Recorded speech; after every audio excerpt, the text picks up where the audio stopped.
Hey everybody, welcome back to another video. Yes, already. Yes, and the same shirt as the last time because this is being recorded about 5 minutes afterwards because I had to go get something to drink. But we are back, and if you could guess from the name of the title, I have something I like to share.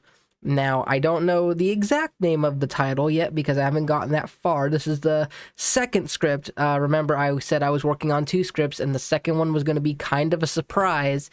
Well, this one also, like the Rooster Teeth downfall, thoughts and opinions video, is also kind of going unscripted. There's a script, but it's kind of already pre-wrote kind of script, okay? And if I keep looking over here, it's because this is my monitor over here. My secondary is right here where you are sitting on top of. So I apologize if I keep wanting to look over here because that is just naturally where I look when I am on my PC. Anyways, I'm in a weird mood today. This is not good for anybody here. Um, uh, no, it's a special one because it's something that a lot of the times when I would disappear from YouTube, and I don't think anyone really cares, but for anyone that did care about, hey, where the heck did this nut job go? Why, it's been like 5 months since he's last uploaded. Oh God, he must have just given up finally. Thank God, terrible content creator gone. It's a cleaner place now. You whoopee. No, I have been struggling with something on and off. Nothing bad, of course. I'm a squeaky clean person. Like if you could hear my chair squeaking because I'm that squeaky clean. Um, I've been struggling with something kind of different. And it's not really an addiction. It's not anything bad, but it's just I have wanted to do something for a very long time. And I'm no closer now than when I started about 7 years ago. And it's something that I can't afford to properly learn. I can't afford to properly go and get the education I need for it, which is hard to admit because life gets in the way a lot. And I've said that a lot on the channel, on the community tab, that just stuff in life gets in the way. Mainly like with my dad, I'd go and do work with him down in Texas for a long time and I'd be gone for like a month. And then his recent passing last year in August. So life gets in the way a lot for me, a lot of family obligations, and now I spend a lot of time with my mom trying to keep her going. But I'll leave a comment, and I'll leave a pinned comment when the actual stuff begins. I'm just explaining what's going on here. The reason I keep going away is because I'm trying to learn, as I'm sure you can see on the monitor. Let me see if I can. Whoops. This is harder than you think, okay? It's inverted. I have the Epic game launcher and Blender right next to each other, okay? It's hard to do. I don't even think you can see my cursor, no, but I can hover over them. So I have these two, right? I have always wanted to write my own game and make it, model it, sound it, choreograph it, and everything. I've wanted to make my own game since really forever. I've been interested in game design and media and everything for as long as I can really remember. And I have really been putting the effort into trying since about 2015 when I got out of high school. I kind of dabbled in it when I was in high school, 2012 through 2014. I kind of dabbled in it, but I really didn't know what I was doing. I was too stupid. Still am, but I was stupider back then, if you could believe that. I've been really wanting to do this, and I've had no support. It's just been me watching videos and trying to understand things.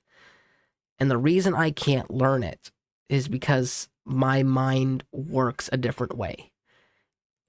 When I watch these tutorial videos, it makes sense what they're doing. It's not that I don't understand it, but I want to understand more. I want to know why are we doing it this way? I want to know what makes this the way I should do it. How do I know this is the way I'm supposed to be doing it? What tells me this is the way it's supposed to be done? That's where I struggle. is because my brain questions everything. I need to know why. Why this? Why that? How? Why is it this way? Why can't it be another way? Why is this the best way? What other ways are there? I ask all these questions, and that's not good. That is a very bad thing to be asking. It's not bad, but it's one of those things that's like, if you only ask those questions, you'll never get far. I am clear proof of that concept of, if all you can do is ask why, you'll never learn the how. And so I've been struggling with that, and it really does hurt to say it. Me and my friend Spitefire, and if Spitefire, you're watching this, yes, I am talking about you. No, I'm not going to apologize because I really don't have anything bad to say, so you should be honored that I'm going to be talking about you so highly here in about 5 minutes. Give me a minute. Yeah, I know you're gonna send me a thing on Discord. You're gonna call me something. You're gonna be rude. I know it. Dream you is always rude. I know you're gonna be rude to me. But me and my best friend Spitefire have had a dream of making a particular game, and we had always wanted to do this. And he was one of my biggest supporters for a very, very long time. He was a big supporter of it. And somewheres along the way, I guess, that went away. Okay, and so I've since then had no support, no backing, no assistance, no one to really bounce ideas off of. So I've just been going in loops, and it started my spiral of, I watch this video, watch that video, watch this video, watch that video, watch this video, then I drop off for about a month. Go do work, go focus on family, take care of the house. Okay, I got some good time to spare. Okay, I'll go back to trying to learn how to code. I'll watch this video, that video, this video, that video, this video, and drop off. Because I don't understand. I'm not learning the why, and I can't learn the how. So it's a circle, okay? And I want to break out of that circle. I want to start learning. I want to start moving.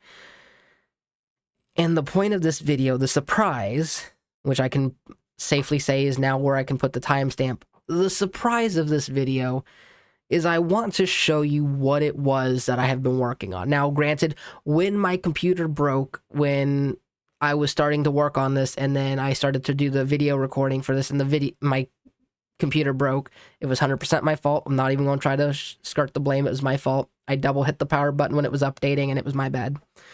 Go ahead and call me an idiot in the comments. You have the right to do that. I accept it. I want to show you what I've been writing. Now, granted, like I said, when it broke, I lost a little bit of the information that had been wrote, because I guess they didn't put everything back appropriately or something like that, because I've noticed a little bit is gone. Not much, definitely not a whole lot, but the last few things I had wrote is definitely didn't get caught. Okay, the last few things I put on there didn't catch, but that's okay. I can rewrite it, and I can explain further. I can explain what it was I was going to do. So that's what the point of this video is. To show you why it is I keep vanishing. Why Movie Maker 2011Z keeps disappearing. And I make no excuses. I should have been open about this sooner, but we live in a time where if you share an idea, someone who is definitely more competent than you in making it will take it and steal it from you. We live in that kind of time where if you have an idea, you have to keep it close to the chest. You have to keep it secret because other people will steal it, and then you have nothing to back you up. Now, I will say that these are all dated. I have everything dated. Now, I had to move them. Like, what you're about to see is dated today, the day I'm recording this, because I had to move them over because for some reason it won't sync. It won't synchronize. So I had to pull them off of the online version of OneNote, and I had to copy paste them. So even though they're slated for today, I do have proof that I have been working on these since at least 2016. And I have an old iPad that has my idea back from about 2015, 2014. So yes, I have all the proof in the world that these ideas are mine and that they are original to me. I don't care if anyone takes them, because honestly, if someone can make them, at least they're being used, and at least they can be a reality to something, to someone, somehow, some way. I would actually be somewhat happy if these ideas could be used. I would like to personally be the one to make them, but I understand that might not always be the case. So, okay, I'll put the timestamp here. I told you I'm in a weird mood and this is not good for anybody. But I will go ahead and I'll put the timestamp here for let's go ahead and dive into what it is I have been writing, and I will show you completely unfiltered what it is. What I will do though is I will shrink myself because I don't think you want this, this ugly face covering all the stuff. So allow me to shrink myself down. Nope, that's not shrinking me. This is shrinking me down. And I'll put myself kind of more over here because I think I'll be more out of the way over here. Smaller, Michael, smaller. There we go. I'll probably put myself right here, and I'll be just a little smaller, okay? I don't, no, over here. There I go. Watch me go. Like I said, I'm in a weird mood. This ain't good for nobody. But my mic. I just want to show you guys why it is I keep going away. I want to be transparent because I value transparency more than anything. And maybe anyone can offer to help. I can't afford to pay anybody, which I hate having to say that. I work 2 jobs and I still can't afford to pay somebody to tutor me. That is bad. It is something I am eventually going to learn, or I'm eventually going to save money to do. I'm making some heavy choices, so we'll get into this, but I am going to eventually start paying for a tutor. So you can see I have my ideas over here. Again, you can't see the cursor, so I apologize for that, but you can see the cursor over here, glowing on the stuff. You can see some of the ideas I got. Now, I don't know how well you can see it with your computer unless you're full screen, but if you're looking at it, you can see Frankie's game idea, Project Zomboid's first purse, Siblings, third person, simple third person, ideas for a VR caching game, ideas for a mini golf game, and text-based RPG ideas. We'll start with the least interesting ones first, the ones that I don't have a whole lot into, but I will, of course, share with you what I was thinking at the time of writing these, because a lot of these I think are really good potentials. So this first one here, Frankie's game idea, this came up from my cousin. He had been watching people play Choo Choo Charles, and he thought of a similar game, kind of a mix between Raft, Choo Choo Charles, and The Forest. I think it was like The Forest or Sons of the Forest, whatever. He wanted kind of a mashup, okay? So he says a game similar to Choo Choo Charles, but with a raft instead.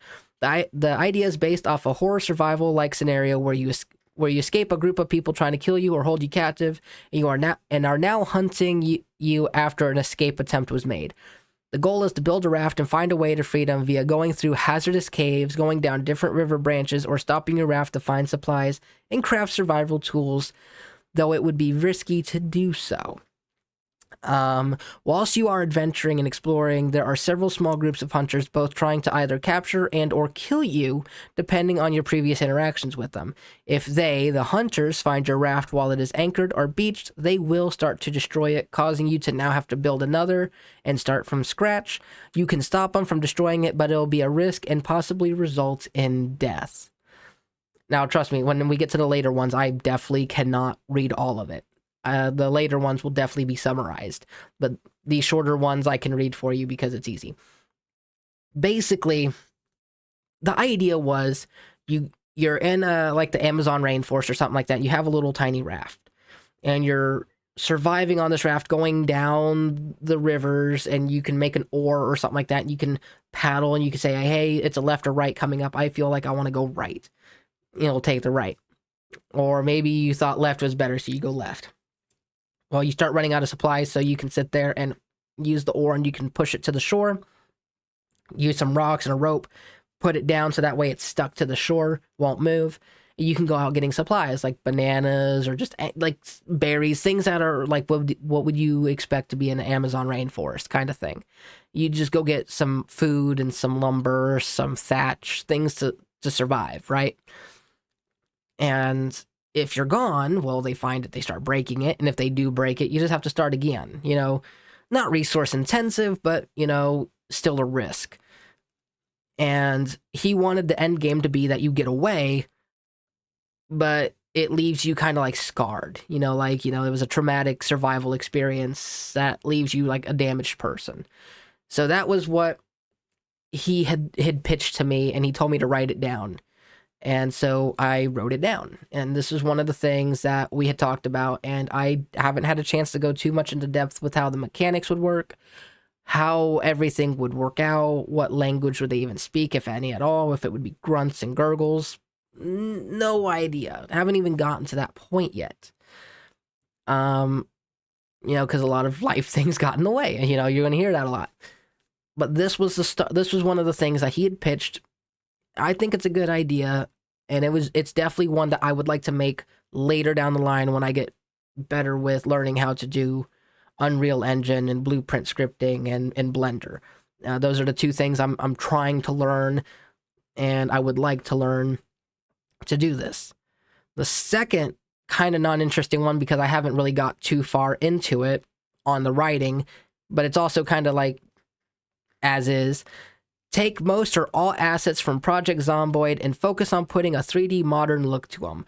Work on character model designs. Work on this as a proof of concept with the absolute bare minimum need to show it's possible. Use this as a way to practice 3D modeling and commit to getting better with it and to prove a point. This one, the prove a point, is I want to prove a point to my friend Spitefire.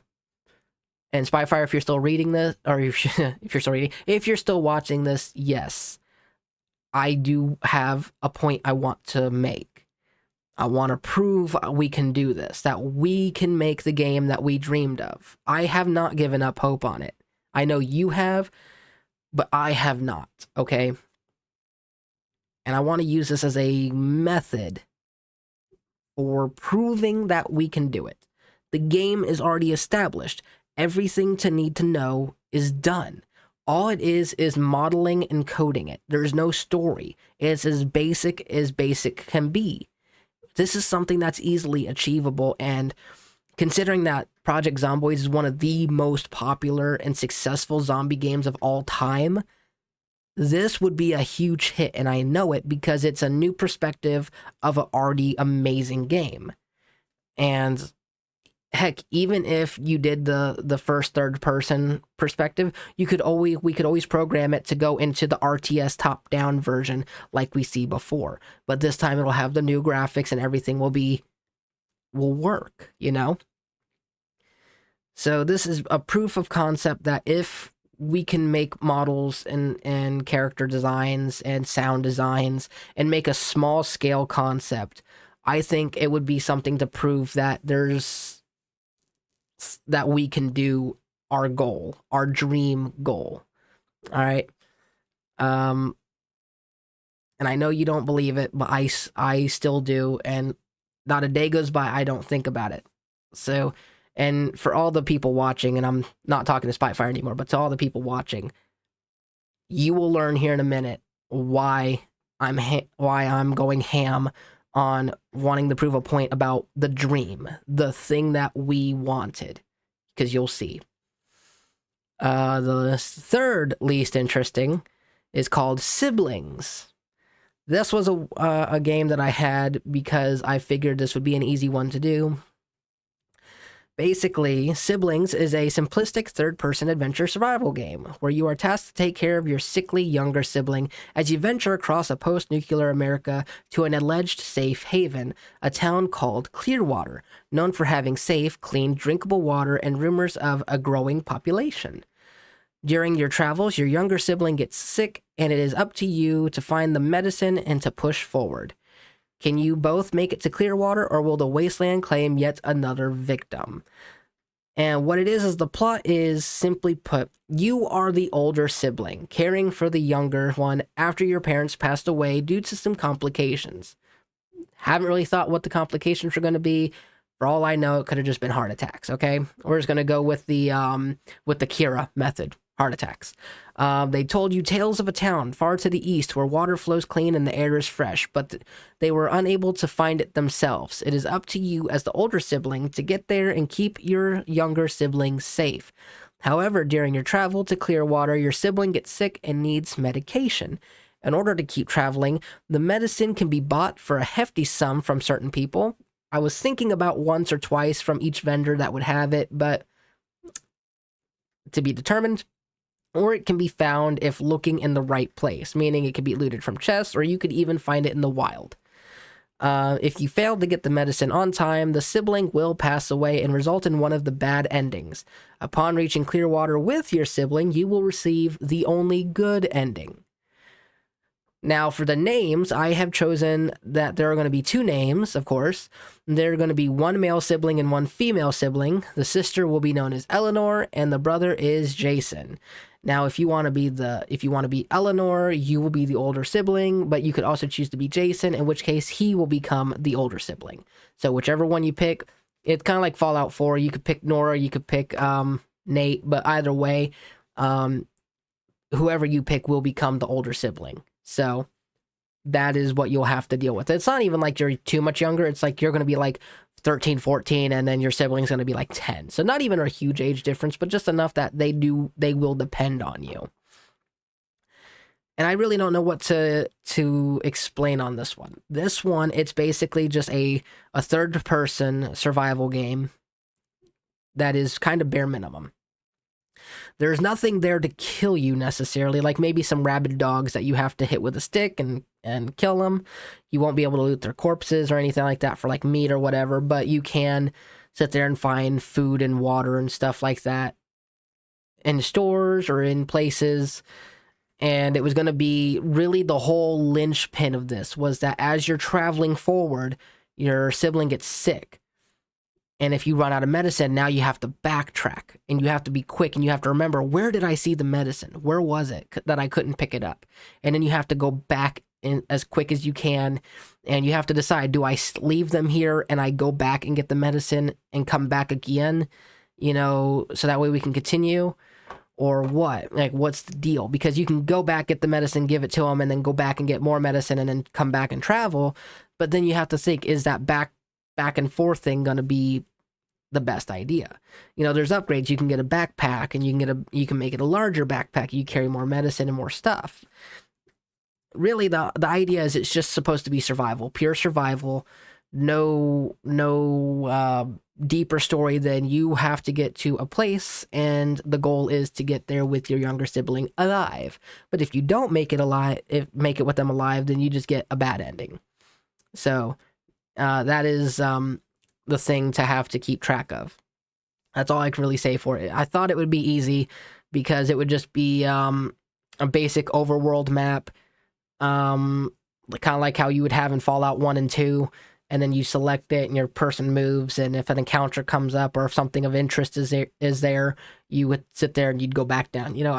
I've thought about it, not really settled on what I want, but I do have ideas. This is one I'm still actively coming back to and still writing on. So if you thought this one was one of the dead ones, it is not. It is still very much alive in my head, and I'm still coming up with ideas for what I'm specifically wanting to happen. We'll go to the next kind of least ideas. Like, this one's not very uninteresting, but this was supposed to be for Achievement Hunter. Let me put it this way. The idea is for mini golf game. This game I wanted to make it strictly for Achievement Hunter. This was the first game idea I've ever had. After watching Achievement Hunter play the 3D mini golf games and whatnot, this was a game I wanted to make because I had a lot of ideas for what would make the game better, the mini golf games better. I had a bunch of ideas for different holes and things that could be done, and I thought if we made this, it would be super funny to include their the room that the Let's Play office was in, to include that as part of the mini golf course that you can go through and whatnot. I thought it'd be really cool. Well, looks like that's done now, so I don't have to work on this anymore. It's been a while since I actually worked on it, but I've had worked on it in like the past year. So it's not entirely dead. I have come back to it. And basically, the ideas I had was it just needs to have a lot of maps. The maps need to be updatable. Well, I wanted community-made maps. Power-ups would, of course, be nice to have, but weren't entirely necessary, but they would have been nice to have them. I wanted voice acting to be involved, kind of like a little swearing, like if you really did bad, like, you know, sorry, but if you Jeffed it, I would thought it would have been funny to have, characters swearing up and down because, they're on a like bogey +10. Creatable characters, so characters that you can kind of design within reason, but nothing too, wild, not like Arc or anything like that, but just, taller, shorter, blonde, brunette, redhead, freckles, no freckles, blue eyes, red eyes, that kind of thing. Just some simple character creation. And I have on here, if the above isn't possible, I'll highlight it. If the above isn't possible, I wanted at least 10 prefab characters. So that was just in case if that was too hard to make the sliders and the adjustments and all that, just make 10 characters that were prefab, 5 male, 5 female. Easy enough. A day and night cycle. That one I didn't really know. I thought it would be cool to have a dynamic play area. Steam achievements. Whoops, I skipped one. Map specific events and hazards. Wind, acid pool, low gravity, fire, etc. Basically, I wanted to have hazards in the game that would make it more fun. Then Steam achievements. I skipped one there. Steam achievements, self-explanatory. Don't need to explain that. Hidden Easter eggs. That was, like said, that was going to be the Achievement Hunter office. That was back when they had the L-shaped office when Ray was still there, and he threw his controller through the wall. And Ryan threw a throwing knife through one of the fan-made pictures when he was demonstrating how throwing knives work. I'm sure everyone knows exactly what I'm talking about. That was before they went to stage 5. I think it was stage 5. I don't know if they were at stage 5 during that time and then they just moved to a different location, or if that was before stage 5. I don't remember. But either way, it was that big L-shaped one, and Ryan threw a throwing knife through a picture, and Ray chucked his controller at Mach 5 through the wall. I wanted basically that to be an Easter egg. Music for each map, that's or Easter eggs unlock items. So basically the unlock items would be like hats, goofy glasses, and stuff like that, and maybe even would unlock additional power-ups that maybe weren't available base game that you had to unlock through Easter eggs first. That was kind of an idea, but I didn't really know how to do that, so it was a question mark. Music for each map, I was just thinking, simple tunes like doot doot doot doot doot doot. Go away, Norton, nobody loves you. But just simple jolly tunes.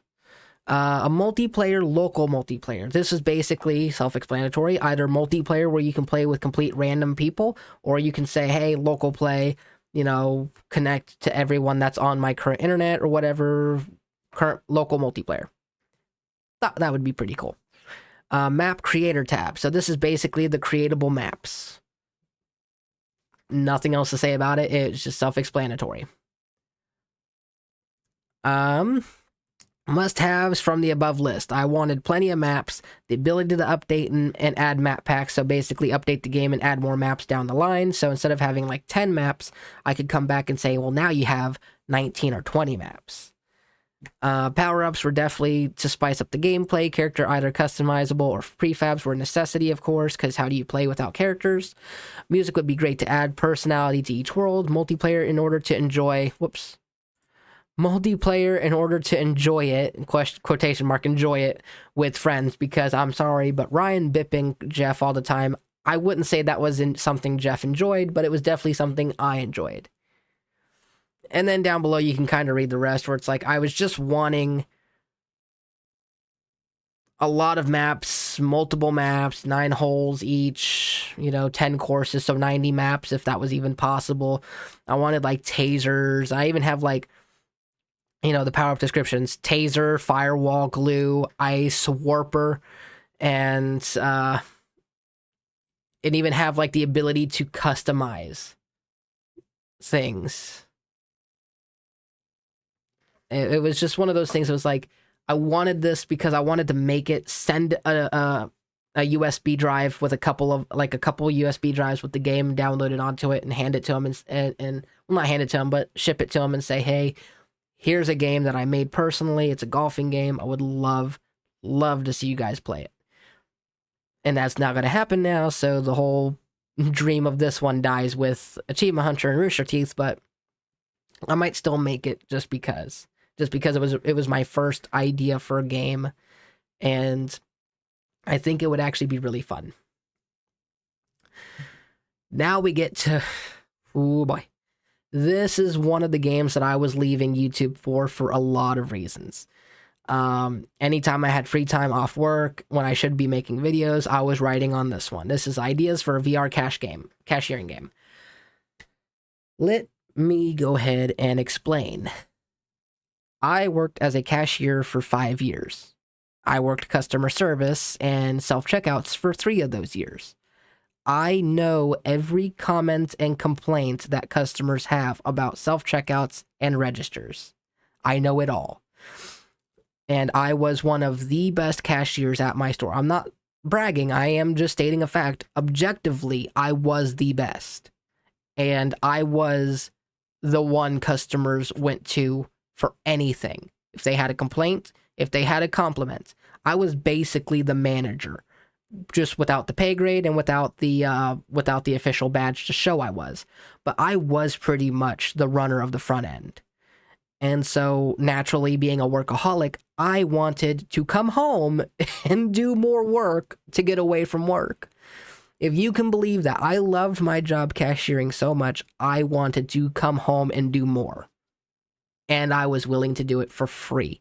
If that tells you how much I loved cashiering. I loved my customers. I loved helping people. When there was a complaint, I took it seriously and I tried to help them. And I diffused so many situations over those 5 years.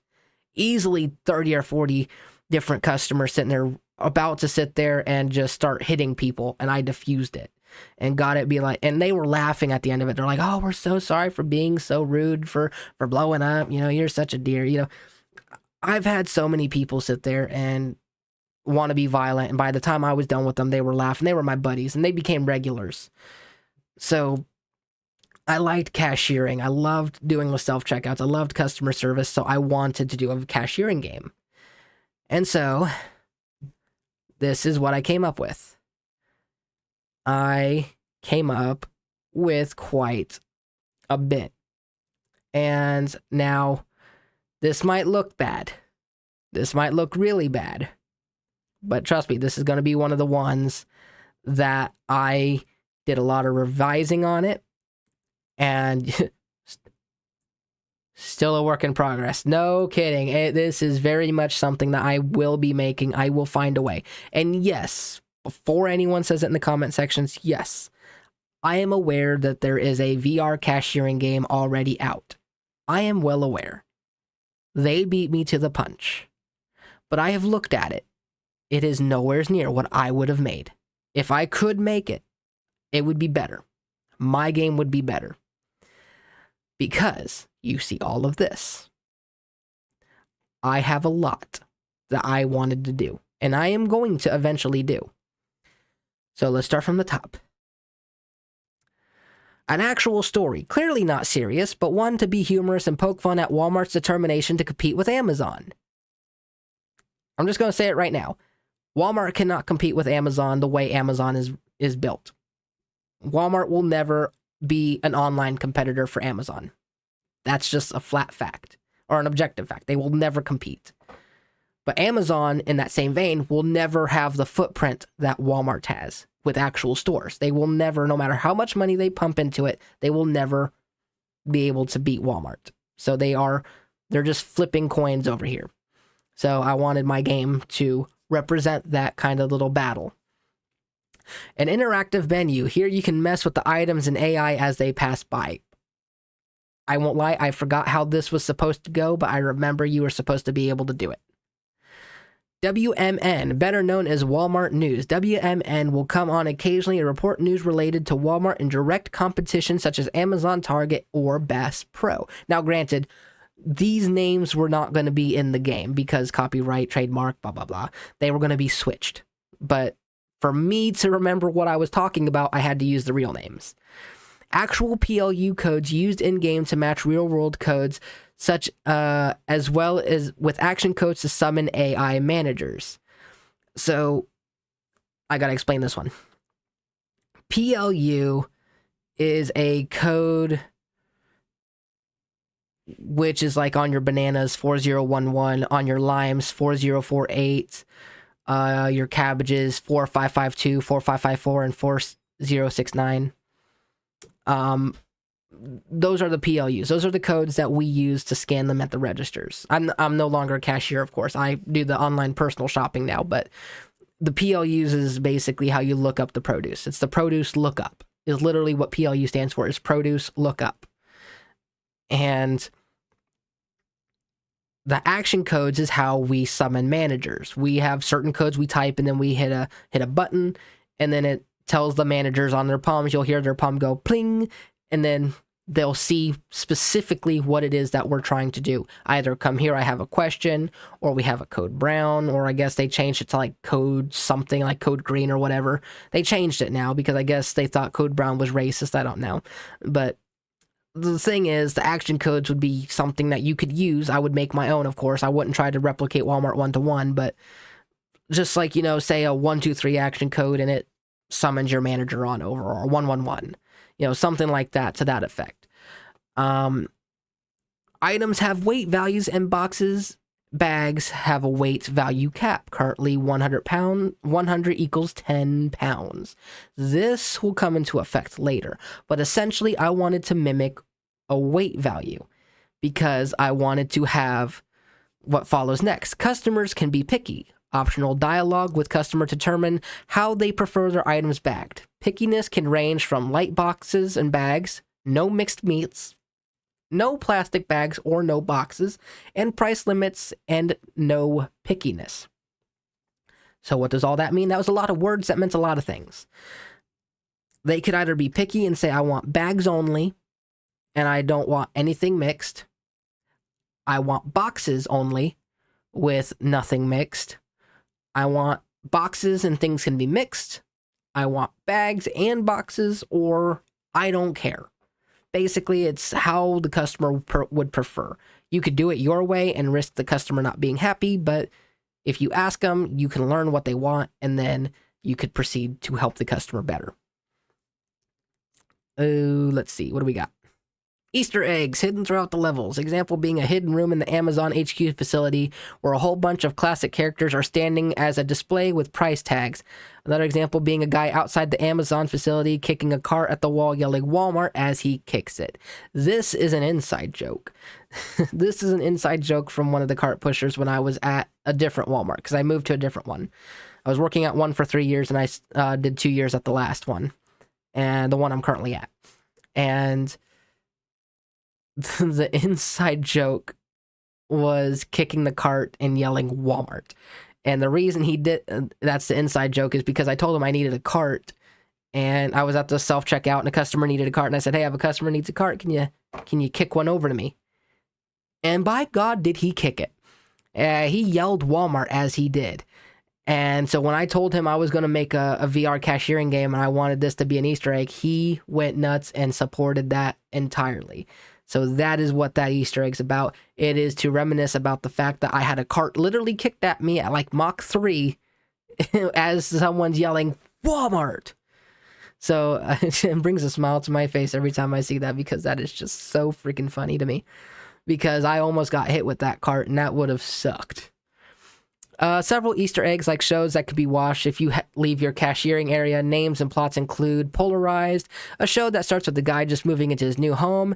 As he's setting things up, his neighbor comes to greet him, and we find the name of our main character, Christopher Halberd, who is an impulsive person that tends to take action before considering the idea.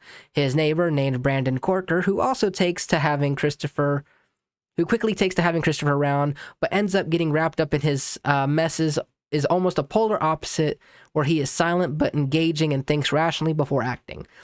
Basically, it's just a show of you have an impulsive person and someone who is not impulsive. Basically, they're the very careful thinker. And I already had quite a few quite a few episodes of Polarized planned out in my head of how I wanted it to go, and I wanted it to be like a real live, like an actual show in the game that you could watch. I thought that would have been really freaking cool to have an in show, like a full TV series in a game that you could only watch in the game. I thought that was really cool, and I think the name Polarized really does suit that really good. Um, let's see. Oh, here we go. Different codes that can be entered on the starting screen, a Walmart register that will go to different things, such as allowing free roam, code Let Me Go, or 4744 on register, where you can venture around the store, or invincibility code, Spartans, or 300 plus action code on the register. So basically, you do 300 and then hit action code, and then that would enable invincibility. And I can't remember what the invincibility was supposed to be for. There was some reason invincibility was supposed to come into play, but I can't remember. The loading screen will either be a blank screen with text hints or have in-game pictures with hint text at the bottom. Don't need to explain that one. We all know what a loading screen looks like. We all know what they do. A loading icon will be items passing over a scanner from left to right, with items like cans or boxes located in the icon can either be bottom left or right, whichever looks more streamlined. Basically how some icons like twirl and they expand and contract and whatnot, and they have their save things. Basically that, just items passing by a scanner. Zoom. I just wanted to have something that looked neat. So here we go. We are now going into, embarrassingly, the story that I came up with. The game starts with a war going on, and all the soldiers are scanning other enemy soldiers with the new tactical scanners, such as pistol scanners, high-precision sniper scanners, assault scanner rifles, and frag scanners. You are a young cashier named Flint, following closely behind his CSM, customer service manager, before they changed it to team lead, of course, who goes by the name of Commander Cole. Cole, shortly after gaining ground, gets scanned. As he's laying there overreacting to being scanned and making a quick jab at Amazon, he becomes panicked when he hears the drones in the distance. Before getting literally picked up by drones, he throws his handheld or his palm so you can get back to your allies. After you get hit with debris from a falling drone, the story fades to black, going back one whole year to before the war started, and when Walmart announced that they would start becoming a more competitive force in the free market. As the days go on, getting closer to the war, more and more AI customers will make offhand comments about an independent radio host, Leon Page, commenting on an impending worldwide market war, to which most AI will disregard before returning to standard comments. Basically, it's going to have a dynamic AI system where they make dynamic comments to the situation going on around you. WMN, Walmart News, will make occasional showings where they will talk about subjects like how Amazon announced they will be using new and improved drones to deliver local packages, how Walmart is working on new higher-end scanners, which later become known as the scanner weapons, and how Walmart stocks has been on the rise and expected to break a historical company record, and how Target and Bass Pro are also engaging in a more competitive role and are hiring more people to do so. Work still in progress. Now again, in the revisions, it gets a little more in depth with that, I think, if I remember right. It's been a while. But basically, this is literally just Call of Duty, but VR cashiering, essentially. It's supposed to have the over-the-top story. It's supposed to be goofy, silly, nonsensical. And I keep looking over here at the mini-me on the thing. I should be looking at you, but I keep looking at mini-me. I'm in a mood. But yes. This is what I wrote a couple years ago. About 2018 is when I wrote this. Because I was working for Walmart a year at that point, and I really liked what I was doing, and I wanted a cashiering game, so I was just thinking of doing a simple VR cashiering game. Everything else started coming in later. This gag story came around 2019, give or take. Still a work in progress. So I'll let you pause to read all this here, the Walmart news, breaking news. An Easter egg is that, the host, John Michael, is a mix of Spitefire's name and my name together. So his name is John, mine's Michael, so, John Michael. And the host is basically just going off about all this, but you can go ahead and read it. I'm going to go ahead and slowly scroll through it. You can pause as you need to read whatever it is. Read whatever it is you want to read. And Doug, oh, and I'll put over here, Doug McMillan. I will be changing that. Doug McMillan, I think, is still currently the CEO of Walmart. So he's either the president of Walmart or he's the CEO. But Walmart CEO Doug McMillan. So yeah, I'm trying to stay as close to real life as I could. But then I realized halfway writing this that I would probably get in trouble if I used his real name. So it will be changed eventually to something else, but it'll probably be something close to the name, but not too far off, but nothing that's going to get me in trouble.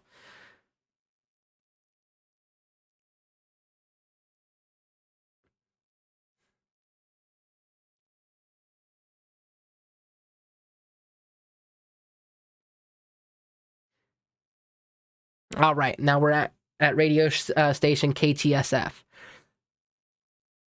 I cannot remember what KTSF was supposed to be. It was supposed to mean something.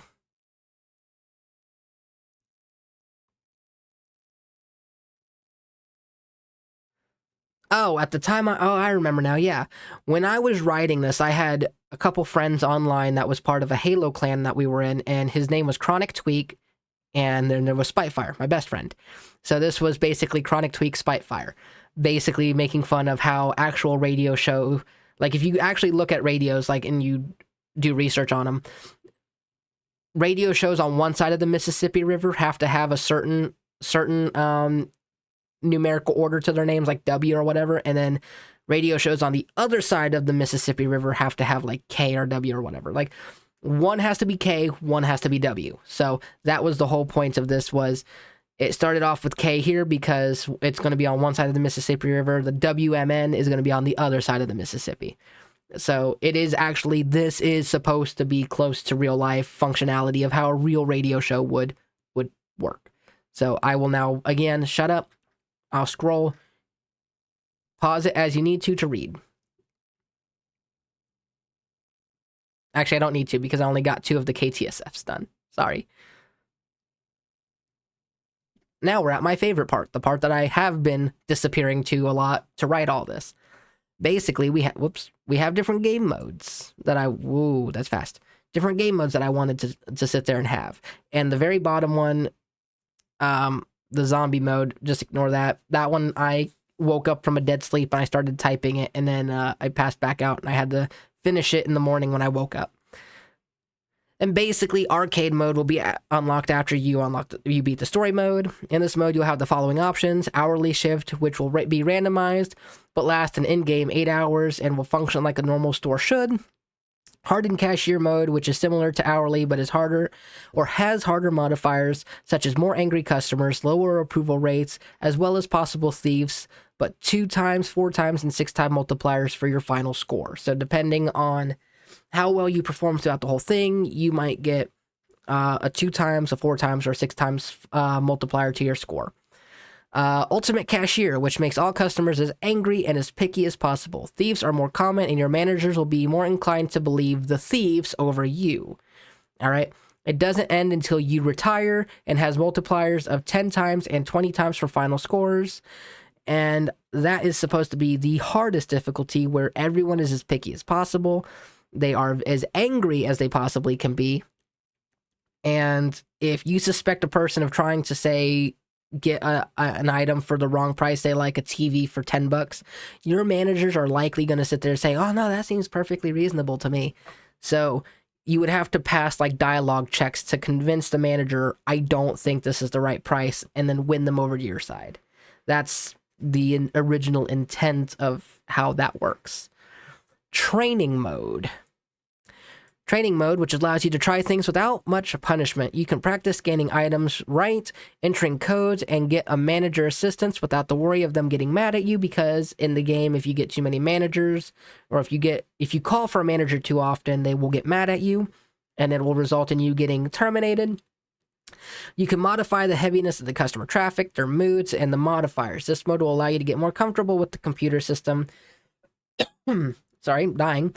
Of course, be sure to look up some Easter eggs like hidden dialogue and references, such as the password required to log in, which will be the date of the first Walmart that was opened, which was 0702.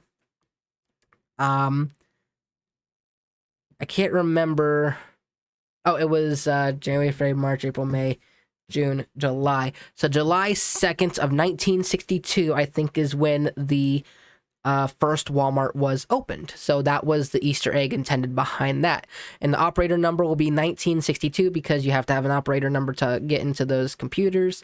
And for the password, your instructor will be named Walton. Very cheeky, see. So yes, your instructor, I was intending to have him called Walton or Walter to kind of a cheeky jab. And then having the date of the very first Walmart opened as the passcode and everything. It was just like, again, when I say I liked my job at Walmart, I liked it a little too much, I would say. I loved my job. So, and all this that you're seeing shows how much I loved my job. The scoring system for all game modes works as follows. Customers will start with a random approval rating. So it could be either very ticked off or very happy to see ya. When they approach your line. To increase their happiness or approval, you need to be quick and not waste their time. Of course. Do you want to wait in line? No, of course. They also have a pickiness for how they liked items boxed or bagged. You have an option to ask them, which will range from not picky to very picky. Very picky customers, once asked, will be more verbal as you pick up items from either don't mix certain items together or to not make a box heavier. Boxes will be given a weight value of a placeholder of 100, which would be the full 10 pounds. And most picky customers will want this reduced, so listen closely. So you might have a box that can hold 10 pounds of items, but a picky customer might say, well, I don't want to go over 3 pounds. So even though you would probably put that in a bag because it would be more appropriate for the weight, you would still have to do that unless you want to make the customer mad. So this is about matching what the customer wants and trying to be a genuine cashier, okay? Because I also wanted to try to sell this to Walmart to be kind of like a training module. Like, I wanted it to be so detailed and so accurate that it could be used to train people. Like, hey, before we let you on the line, you know, we have a Oculus Rift. We want you to get into. We want you to do a couple practice sessions, and we want to see how you perform with virtual customers. That was the goal. That was the intention. Because, like I said, I was a workaholic, still am, and I still think this would work. Continuing on. Most picky customers will want this reduced, so listen closely. Keep your scanning rate up to earn higher multipliers and make customers happier. Misscanning items, contacting your manager too many times, not stopping thieves, and of course, assaulting the customer will make your score worse, and in hourly and hardened mode can even prematurely end the level. So when I say assault the customer, I mean because you're going to have VR hands. You can reach out and smack them. So we all want to do it, but if you do it, the game will punish you for it because, of course, I thought of that. Because I've had a couple customers that I was like, get the frick out of my line. But we can't do that, so the game will have to reflect it. But in Hardened and Ultimate, you will be punished and prematurely end the level if you do. Once the level is finished, your score will be shown and added to the leaderboard. Hopefully, this will be an online game too, where you can compete online against people, where you can choose to play another level or quit the game and go to the game modes menu. Now, the zombie mode, the one that I woke up in the middle of the night for. Zombie mode's just because I want it. That is how that ended. I woke up, zombie mode. Colons. Zombie mode just because I want it. Done. I passed back out. Woke up in the morning, looked at it, and I was like, that could work. And I started writing it. So the way zombie mode works. This mode will be similar to Ultimate Cashier, but with zombies and a twist. With zombies and a twist, and also unlocked after completing the game. And instead of retiring, you now have to scan endlessly to keep the zombie horde happy. If the horde happiness meter hits 0, the level will end. They start at 20% happiness, and it will quickly drop to 0. Zombies, of course, are not picky, however. The approval rating modifier will be disabled, meaning you need to scan quickly. Even though you are worried about zombies, your managers still don't want misscans because of it. So basically, you can't just keep throwing items or scan, scan, scan, scan, scan, scan, scan. You have to actually do the job right. But at the very least, you're not having to worry about the weight of the bags, because I was planning on, no matter how you bagged it, if it was 1 pound, 2 pounds, or all 10 pounds, they picked up the box or the bag and their arms immediately fell off. That was the thought. They just picked it up, their arms fell off, and they walked away. That was the thought. I thought it was funny. It probably is funny, probably not to some people with no humor, but to me, that was freaking gold. Store mode. This option is the one I'm planning on pitching to Walmart in essentially arcade mode, but for Walmart use along with training mode. This, like said, I was wanting from the beginning a game so detailed Walmart could use it. And I honestly think that if I made this and it was really good, it could actually be decent enough to train cashiers how to freaking do their job, because I've trained a lot of cashiers and they have still been some of the best cashiers I have seen, because I make sure to train them right. I think if I made this, I think it would actually make cashiering a lot more fun a job, because a lot of people would be like, I get to go do training. Let me go to the VR game. I had trailer ideas for this, by the way. Did you know? No, because I never shared it with anybody. That's probably the point. And again, because I was at the time such a huge fan of... God, will you stop that? Because I was such a huge fan of Rooster Teeth and Achievement Hunter, the cashier's name was for the trailers was going to be Jeffrey. It was going to be Jeffrey. I can't do the way Jeffrey does it. Jeffrey. I'm in a mood, guys. Stop me now. So basically, I'll let you read it, because you could probably do a better job at describing it to yourself in your own head reading it than I could probably verbally telling you what I was intending, because it's all on there. I was very descriptive of what I wanted. Basically, the first one was going to be him, those big black double doors at the very back of the store. I wanted him to be busting it open. He puts on a pair of glasses, and it's like a battlefield lasers, because remember, the story mode is going to be the scanning lasers. There's going to be soldiers and drones and stuff flying past him. But all while this is going on, it's going to be playing the song Rock You Like a Hurricane, or Here I Am, or whatever the song is. But that was the intention, is that he does that, and then when he gets to the front end, of course, it's going to flash back and forth between the actual just store and him just slowly walking around looking weird, and all the customers are like, this guy's a freak. And then it changes back, it's the battlefield, and it changes back, it's the store. He gets to the front, and as soon as he gets to his register, on the intercom it says, attention all Walmart associates, Jeffrey to the back please. And he just goes, hurricane. And then it fades to black and goes, here I am. Again, I'm a psychopath, but to me, it just seems like a really cool idea. And I came up with a couple. And I wanted to also, on the second one, I wanted it to be like Jeffrey. Let's see, where does the first one end? Idea 2, yeah. I wanted it to kind of be like more weird facts about Walmart. Again, it wasn't going to be Walmart, but it was going to be statistics and everything related to Walmart, such as the fact that Walmart only accepts 2.7% of all applicants. So meaning it's harder to get a job at Walmart than it is to get accepted at Harvard.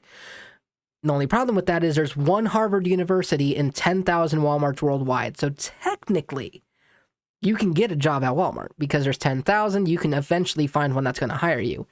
There's only one Harvard. If you don't get accepted there, then you're not accepted. But because there's 10,000 and they see more applicants and they accept only 2.7%, by technicality, it is harder to get a job at Walmart than to get to Harvard. Little fun fact, but I thought that was interesting. And I wanted that to be, I wanted it to also have some humor. He sits there and he's harassing customers. He's sitting like at a Subway or something like that, and he's talking to a customer. He goes, you think it's so easy to be a cashier, don't you? Well, did you know this? Did you know that? And he's going off on all these facts, and then at the end, at intercom, he gets called to the back again. He goes, again, that's the third time this week. Because this Jeffrey guy is supposed to be unhinged, essentially. But now we get in... oh my god, we get into the story mode. the story mode of what I wrote, which is it's nighttime, there's a severe storm. Your character wakes up and surveys the other soldiers in the trailer with him. He looks to his commander in front, who proceeds to speak with him. And you guys can probably read it. It is definitely very cheesy. It is very bad. I am not a very good writer, let me tell you that. I am not a good writer when it comes to anything. Please do not let me near a book and pencil. Don't let me near a keyboard where I can clearly type, right here. But I did some revisions, and the reason I say trailer, the reason you're in a trailer is because I wanted it to be the Walmart private fleet, the Walmart trucks, and they're driving, you're in the trailer, and they break through the Amazon headquarters fence. It turns sideways and parks, and the side of the trailer falls down, and you rush out of the trailer. That was my idea. Something like a really cool transport. The truck sits there and drives, it turns sideways, and then all of a sudden the trailer goes, falls over. But then I have revised story names. So in case you were wondering that of how much trouble I was going to get into with the names I was picking, this is what I was talking about. So the new Walmart name will be Stallmart, or some variation like Stansmart or Wally's Market, and Amazon's name will be Givazon or Sendazon.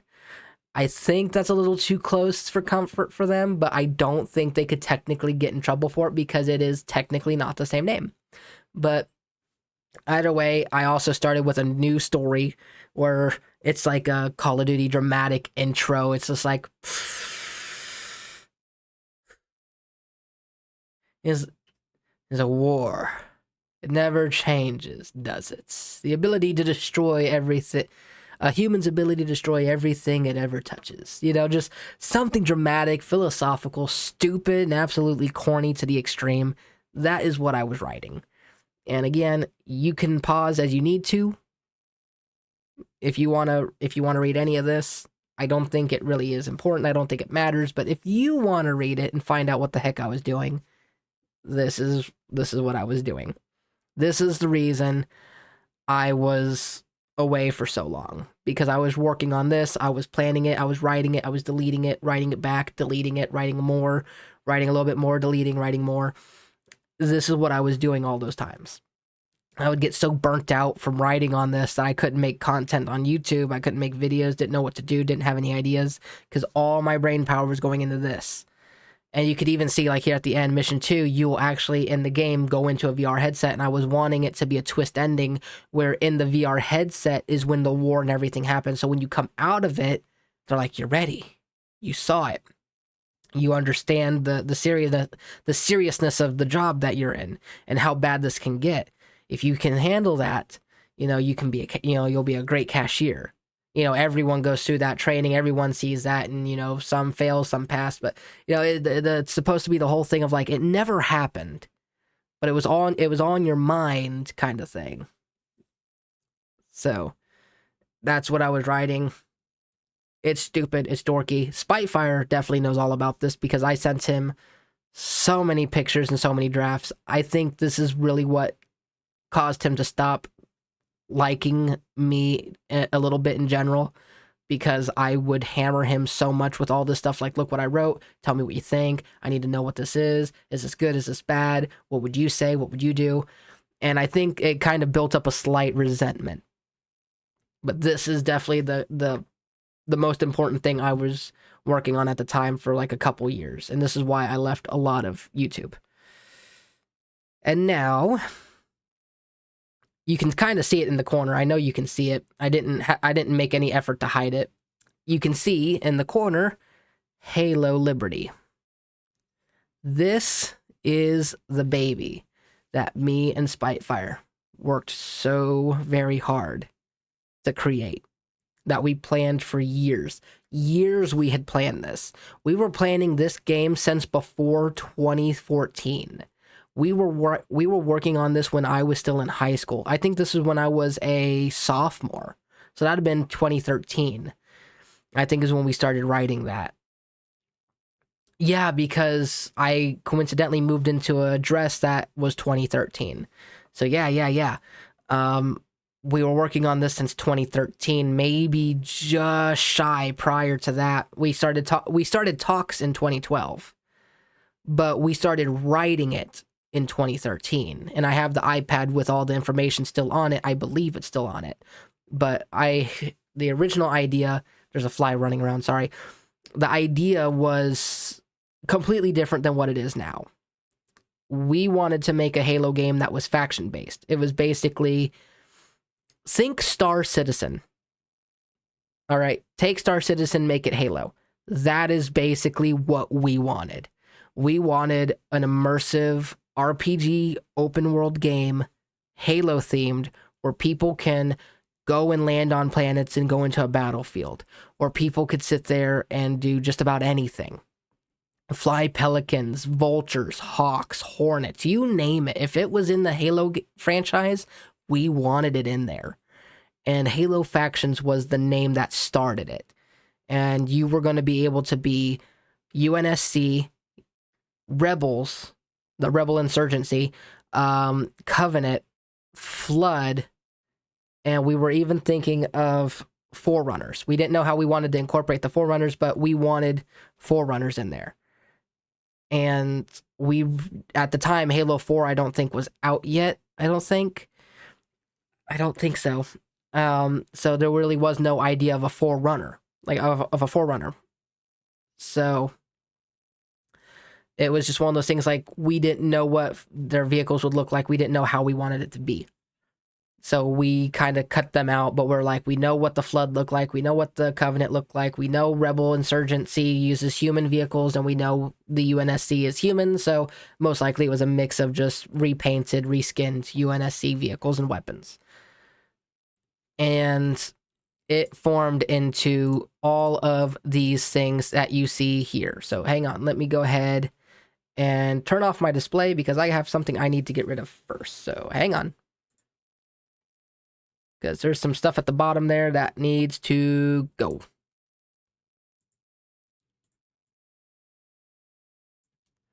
Just a second. And Spitefire, I know if you even are still, to this point, watching, trying to see what it is that I'm saying, don't worry, I'm not saying anything bad about it, because I still believe we can make this work. I'm just showing it because I've finally given up on the fact that I can do it alone. So I'm hoping maybe we can get somewheres. So let me see what we got.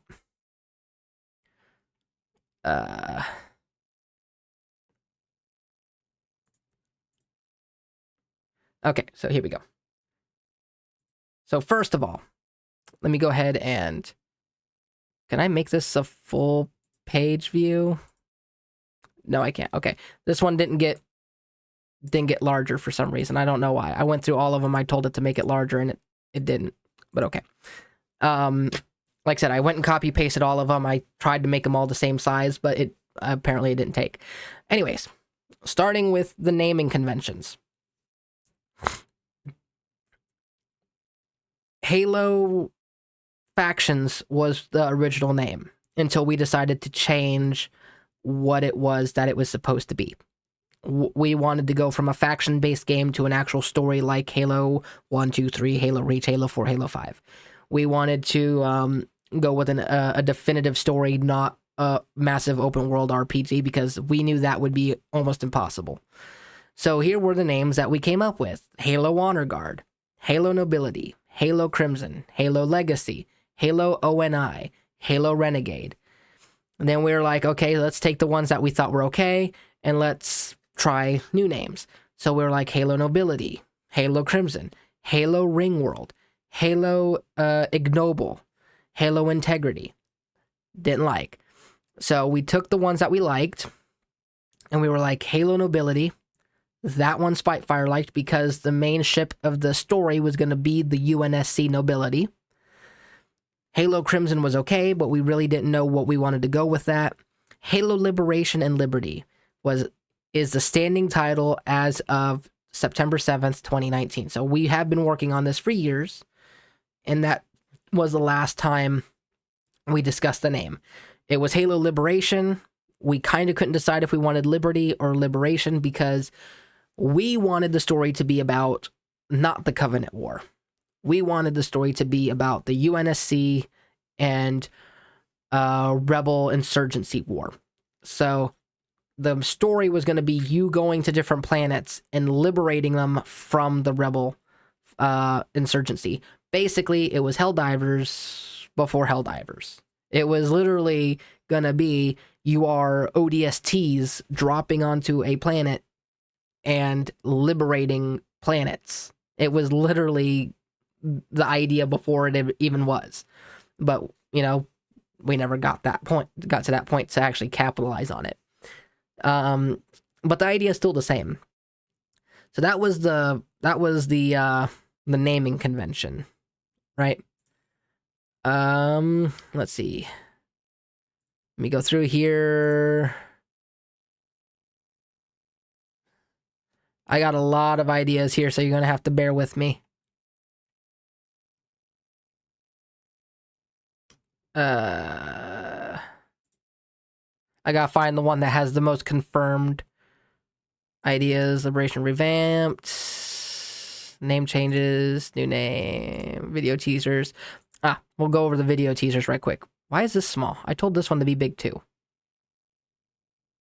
Come on. My computer sucks. Okay, so you'll have to give me a minute. You're supposed to also be Arl. You're supposed to be about 16. All right. So I had wanted to do video teasers where it like shows audio recording, encrypted data, you know, and I wanted it to be kind of like a found footage, found audio recording kind of thing, to kind of hint to it when we started working on it. That, you know, think of like, I guess the best example would be, I really don't have any good examples. There's basically, think of it as just a teaser, just something to hint at what's to come. I wanted us to be almost halfway through development of the game before we even released the first teaser, let alone even acknowledging what the teaser was for. Just dropping a video and just letting it go. So the first one was supposed to be an interview, the sound of a door closing, papers being flipped around on clipboards. Like, all right, Operation Latchkey, interview designation 0914-2010. That is actually, that right there, that is the oldest I remember now. That was when one of the Halo games dropped. I think that was when Halo Reach dropped, or that was when Halo ODST dropped. I think it was Halo Reach. So it was September 14th of 2010 was Halo Reach. Encryption name OSB-02. I can't remember what the OSB stood for. Again, I wrote this a while ago. For the record, please state your full name as well as official rank loud and clear, sir. The main character's name was supposed to be Sebastian J. Brower, was the name I came up with. Sergeant Major of the UNSC Marine Corps. And you can read this if you want.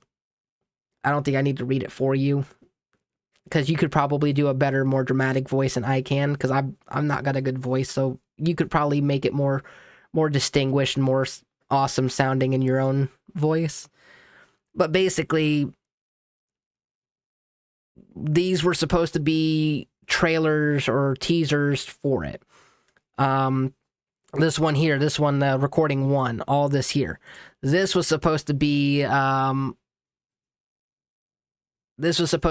of the found recordings, where it's like, you know, doop 11-25-2551, you know, and then goes down, time 0800, location onboard UNSC frigate, audio processing, audio processed, beginning playback, you know, boop boop boop boop boop boop, kind of like you see kind of in Halo ODST.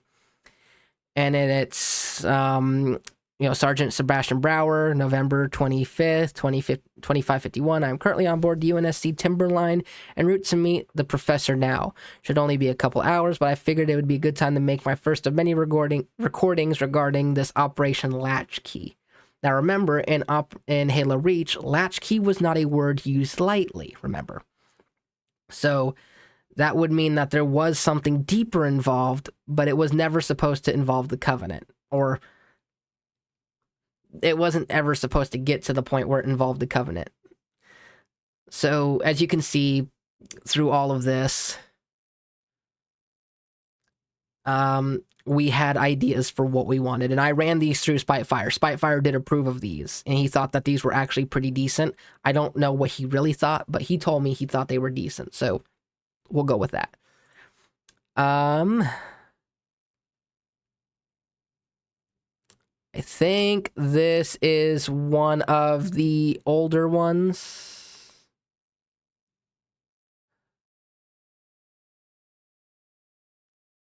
No, this is one of the more current, but it's just for the story. Here we go. Older version no longer used. A lot of the ideas are still used. So I'll go through what was still used. So, let's see. I'm reading this with you because I didn't prepare this ahead of time. So some of it is still actually going to be used. Okay. So Halo Liberty, Halo Liberation, however you want to put it, is going to be set on a Phoenix class cruiser named the Nobility, along with his team, along with a fire team. Let's see, the fire. God dang. That you are the leader of a fire team designated as Fire Team November. That is your fire team. You are November, and you are on a Phoenix class cruiser named Nobility. Along with it is your fire team. You have a personal pelican named 2552 Majesty. So, you know, it has like Echo 419 or 319, whatever. Echo 419, yeah. This is 2552 Majesty, all right? Or Majesty 2552. While the Nobility isn't the strongest ship in the fleet, it has seen its fair share of battles. This has actually been changed. It is now one of the most powerful ships that is being used against the rebels. Not against the Covenant, definitely not against the Banished, but definitely against rebels, since they are kind of the lower tier threat at this point. But it is fully decked out for fighting human-on-human warfare. So that part has changed. The ship is supposed to be carrying secret Oni information. That part has also changed. So a lot of the top stuff, because it mentions Covenant, we're not doing Covenant. Covenant is not going to be in the game anymore. It's not going to focus on the Covenant. Doesn't mean that in multiplayer the weapons won't be in there, but it's to be that the story won't focus on Covenant.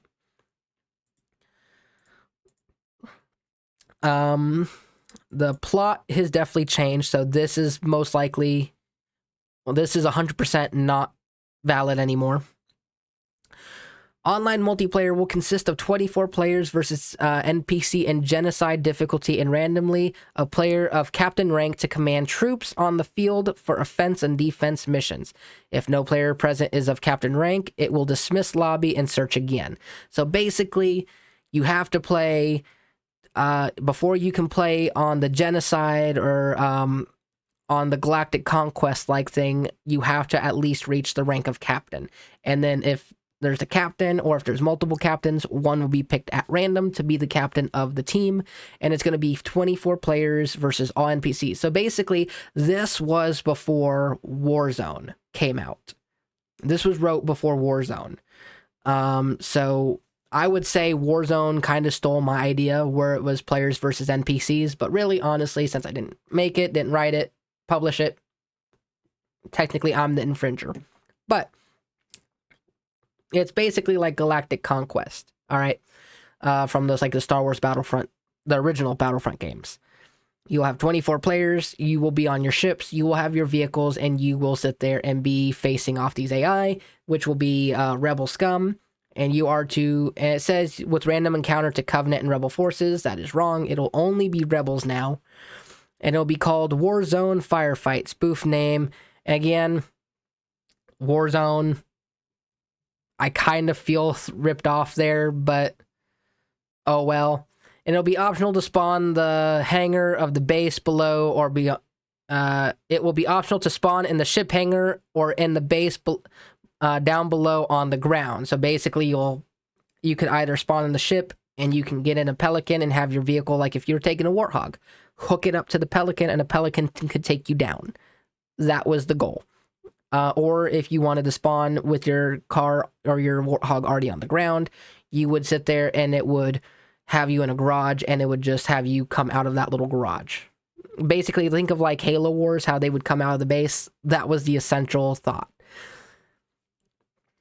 The companion app. This has stayed the same. So I do have a name for it. It is in a different thing.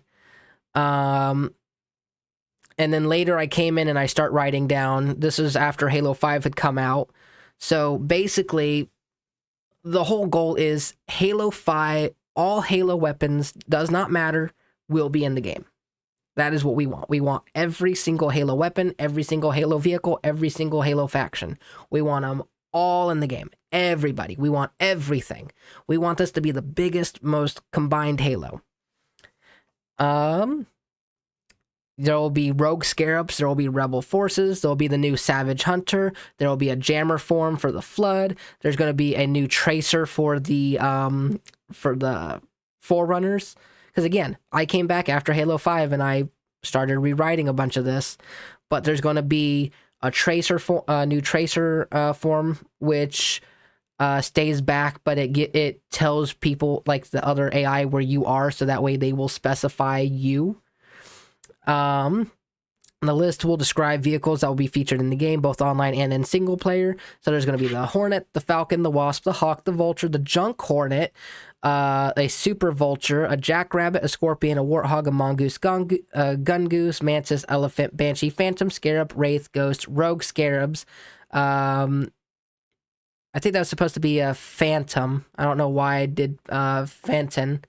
The new USC Manatee. I found out that they actually had boats in the UNSC. I saw concept art and I decided to call it the Manatee because it didn't have a name. So I gave it a name. I called it the Manatee because it seems like they're all named after an animal. So I just kept the convention. The Manatee is a 2-seated UNSC boat with 2 forward-mounted machine guns and a long-range 50 caliber sniper with optional night vision and silencer mounted on the back for long-range attacks. It carries an ammo refill box and can seat 2 passengers, 4 counting the sniper and the driver. While its main use is for night operations and is water-based recon missions, it has proven quite effective in close combat and escorts. Again, I saw concept art. It looked pretty good. I thought it would actually make a really good thing to try to revamp it and make it a little cooler. I don't know if I succeeded, but if you've seen the concept art of what I saw, it already looked pretty dang cool to me, honestly. I'm not gonna lie. I will probably get off of this one because this doesn't have any other useful information. No useful information. So let's see.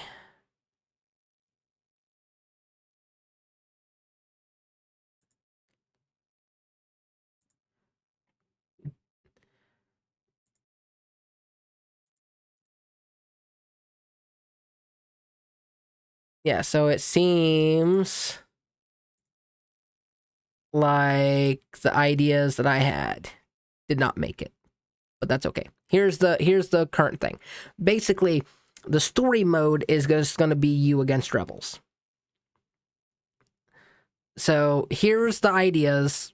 This is the latest. This right here that you're seeing on the screen right here. How do I turn my hand? This over here on the screen. Look, I'm not used to inverted, okay? Cut me some slack. This over here on the screen that you're seeing, this is the most up to date. This is what I was working on literally last week. So I'm going to go through it and I'm going to explain all of this to you. Well, not all of it. You can read most of it, but I decided to do some revisions. This is what I was working on, revisions. And while my computer was down, I managed to get this onto my laptop, and I was working on it on my laptop. So this all is not valid anymore, or at least it shouldn't be valid, but this will be the revisions. One or the other can go. This can stay or this can stay. It depends on what you guys like more. Both can go and we can rewrite it entirely. Again, at this point, Spitfire is no longer involved. He has decided he wants to drop the project. He wants nothing to do with it. So this is all me now. So if you don't like either side of the stories, feel free to submit what you would prefer for the story, and we'll go from there. Because at this point, I am running this solo, and I have no idea if what I'm even writing is good. Again, I keep looking at mini-me like I'm supposed to be talking to me, and I'm supposed to be talking to you. Goodness gracious. I'm not good with this camera business. Can you tell? So, remember when I said it was going to be a companion app? Yeah, I thought of it. I know a name. It's going to be called the ONI app, or the Optical and Neural Integration Application. So, ONI app. And this companion app will allow players to watch their friends and possibly their clan mates or fire teams during online matches, similar to having live feed chest helmet cameras. Spectators will have access to see through the player's eyes and can see lobby information, such as other players in said lobby and current KD rates. Players who link their factions account, because again, I'm still kind of going with factions and liberation, so I'm kind of intermixing. Players who link their factions account with the companion app will have the ability to save any recently recorded match, to share, or to keep into their file browser. Yes, we're going to include file browser. Or they can allow it to self-delete after 72 hours if not saved. So basically, it'll take all the games that you do, and then after 72 hours, what it saves will go away. So you have to go in manually and say, I want to save this match. That one I want to save, and then all the others would be clear to delete, and after 72 hours, one stays, the others go. A possible function could also be for players to equip an in-game ONI module to their vehicles, or for friends to get other perspective during matches with the ability to switch from module to module, so long as it is owned by their friend or clanmate's fire team. So what I'm talking about is you can put an optical and neural integration module on your Warthog, on your Pelican, on your Vulture, on your Hornet, on your Elephant, on your Mammoth, whatever it is you have, you can put a module on it, and people that is in your clan or your fire team can log into their ONI app, and they would be able to watch it. Almost like it's live streaming. That was the goal. That is the intention. That is what I am wanting the most out of this, because I think that adds so much cool factor to it that it's just really cool, honestly. Okay, but that is the end game, is having the ONI app, because I think it would be fun. I think it would be a great way to get people more engaged in the game, because think of buying an ONI module, putting it on your Warthog, and then I say, hey, I want to watch my friend, and I'm watching him drive from the perspective of like a dash cam, and I'm watching all the action, and then I see him get out, and he runs in front of his Warthog, and then I see him get gunned down. That would be so amazing. It would be realistic. Then the person gets in his Warthog and drives it away. I could be like, oh, well, your Warthog just got jacked, my buddy. And then if it gets destroyed, of course the modules stay, but you have to pay extra to get it all repaired together.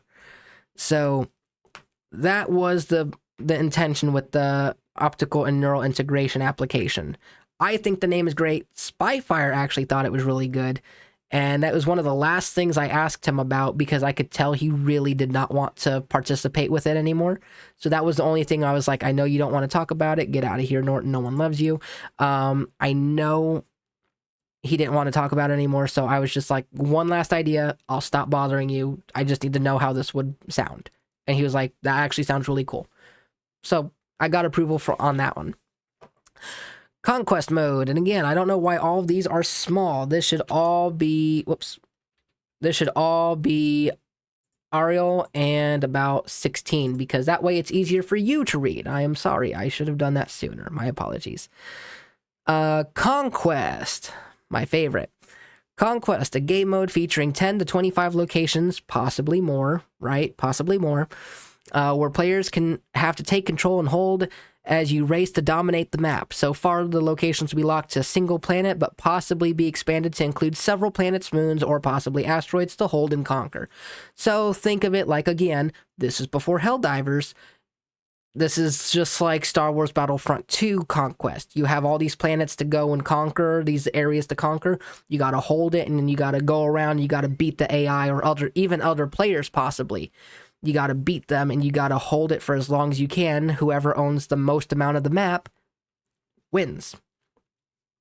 That's the plan, right?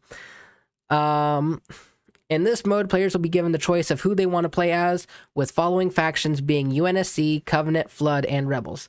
I know I said that the story mode wasn't going to include Covenant, but that doesn't mean the other modes would not include Covenant, Flood, and everything else. The story is the only thing not touching the Covenant or the Flood or anything else. Everything else, though, that's fair game. Currently in question, being UNSC, Covenant, Flood, Rebels currently in question. This mode will include an online option as well as an offline version for those wanting to play with level difficulty AI. Yes, you are hearing me correctly. This will have an option for offline play. This is not going to be online exclusive. This is something I want to do so that way people who want to just simply play the game alone can enjoy the game alone. That way you're not restricted, you're not alienated, you're not being left alone to sit there and say, I don't want to play with all these other people because they're rude, they're higher level than me, I can't compete with what they can do, or blah blah blah. This is simply you enjoying AI. And you can say, I want my teammates to be legendary level AI, and I want the enemy to be easy or normal or heroic or legendary difficulty. You can choose. And it would be more dynamic for you, the player. It gives you the option to play the game how you want.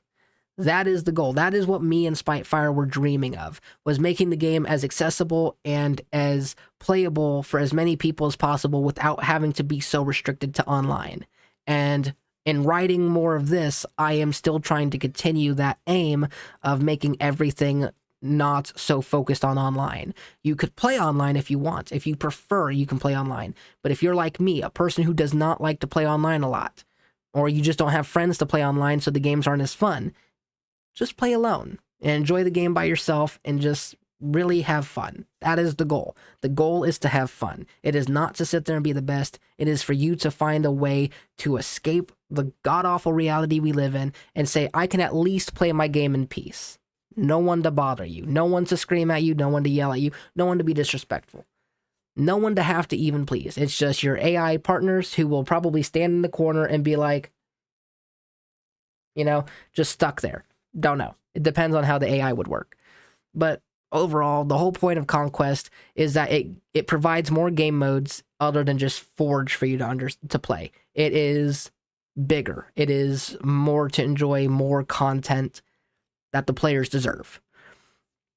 Weapons. Number 3, weapons. Halo is known best for the many weapons that have graced the players throughout the years, and it would be unforgivable to not include as many as we can.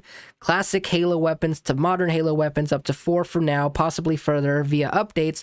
Weapons like the DMR, the beam rifle, brute shot, flamethrower, classic shotgun, yes, the classic shotgun, the SMG, and more will be included, and the goal is to bring back as many weapons as possible, preferably all of them. Yes. Every single one. Again, I'm going to keep hammering on how big this is supposed to be. This is supposed to be a ginormous game. This is probably, by the time we were done, if we worked on it, and by the time we made it the way we wanted, it's going to be probably a 400 gigabyte game. Sad, but if that's what it takes to make the biggest and best Halo game, that's what we want. That's what we wanted. He doesn't want that anymore, but I want that. Each will be designed and tweaked to be as accurate and faithful as possible to the originals that came before, though for the sake of campaign only, lore-accurate weapons will be included, meaning nothing that wouldn't have been developed at the time, such as the Condor or the Mantis. However, for multiplayer and Forge purposes, the full roster of weapons in-game will be accessible. So yes, in story, you ain't going to have everything, but you'll have what was there. We're going to put it as close to the timeline as possible where more things were available than less things. But, it's going to be kind of hard to pick that. But for multiplayer, for Forge, everything is going to be on the table. There's not going to be a single item left behind, at least not if we can handle it. And I forgot if I wrote it on here, but dual wielding will be possible, and yes, dual wielding energy swords will be possible. That is a thing everyone has always wanted. Dual wielding energy swords and dual wielding like SMGs and pistols will be coming back. Yes, that is one of the goals that we had talked about. In-game currency. Please don't take me. In-game currency. This is a massive point of contention. It is not a soft topic. No kidding. Players have made it abundantly clear that microtransactions are not welcomed within the Halo community, and that is a stance that should be honored and respected. The game will instead consist of in-game currency that you will have to earn through ranked and unranked matches, very similar to how it worked in Halo Reach. Items you want to buy will be locked until you can reach a certain level and unlock it through the in-game paywall. For example, base weapons such as pistols, assault rifles, and grenades will be unlocked by default, but to access the sniper rifle or grenade launcher to save to your loadout, it might require you to reach level 12 or an assigned rank like Warrant Officer and cost 25,000 in-game points to purchase. Furthermore, in-game currency will be used to replenish ammo on the field regardless if you died and respawned. So yes, your ammo count will be saved, and if you need more, you'll have to go buy it. Because each kill is going to grant you a couple bit of points in the game. So you got to sit there and make sure you're buying your ammo. It will also be used to refuel and repair vehicles, weapons, armors, gadgets, and more. So yes, it's not going to be play to win, but it is going to definitely be play to be able to afford to pay to be the best you can be. So it's going to have a currency system like it would in the real military. You damage something, you got to pay for it, man. That's just to be accurate. That's not to be against the players. That's just to be representative of the real market. Furthermore, in-game currency will not be purchasable with real-world money. No, no, no. Absolutely not. It will be earned and will be kept honest. The game will in no way, shape, or form be pay to win. It will not include loot boxes, even for cosmetic items. Yes, no cosmetic items. If it's going to sit there and be a cosmetic item, you got to earn the points to get it. You cannot buy it. If people wish to customize their equipment, there will be skins and accessories available to purchase with the in-game currency, so long as players meet any level and currency requirements. I also did say, I mentioned it to Spitefire, but I was thinking about making it where you can gift points. So if I was your friend and you said, hey, I really need like 10,000 to be able to afford this new helmet, I can say, well, I have like 50 million, so here, take 10,000. You know, I could gift you the points so that way you reach the rank, you just needed the money, here's your money. Here's some money for you. I don't know how that would work. I feel like that's a bad idea, but you guys go ahead and tell me if you think that's a bad idea. Campaign functions. I don't know if I'm being too loud or not. You guys got to tell me if I'm too loud. I'll remake this if I am. Campaign functions. The campaign will include skulls, split screen, because 343 lied when they said every Halo game after Halo Wars 2 would include split screen. They lied. And a co-op up to 4 players. Skulls will be included, and in skulls to be included will be all of the classic Halo skulls and the arachnophobia skull, which lets you fly. I didn't even know about it until earlier.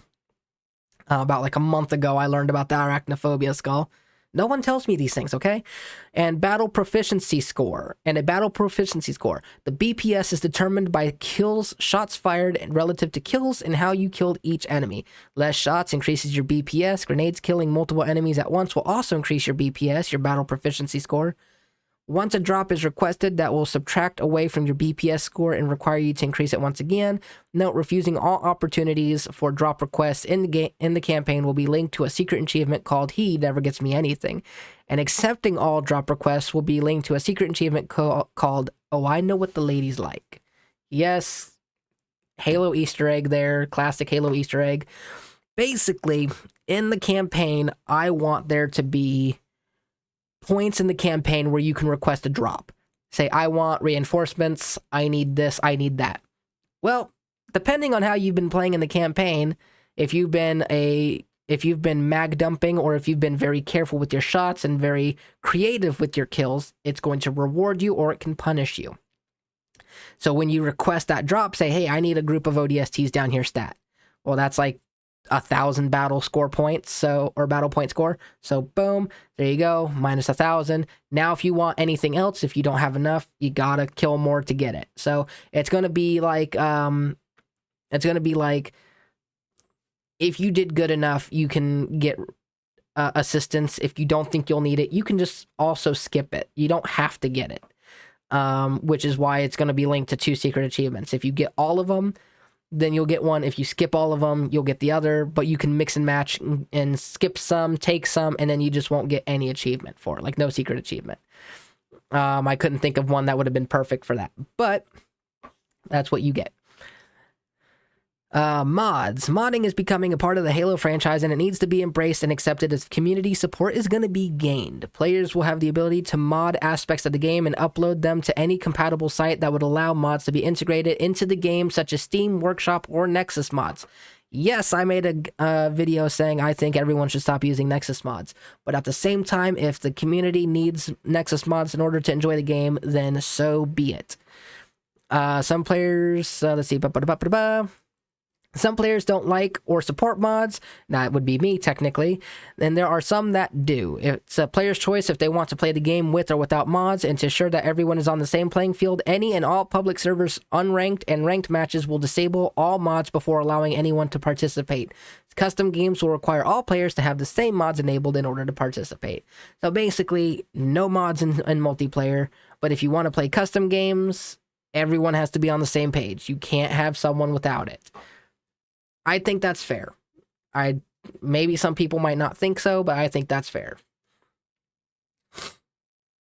The strategy screen.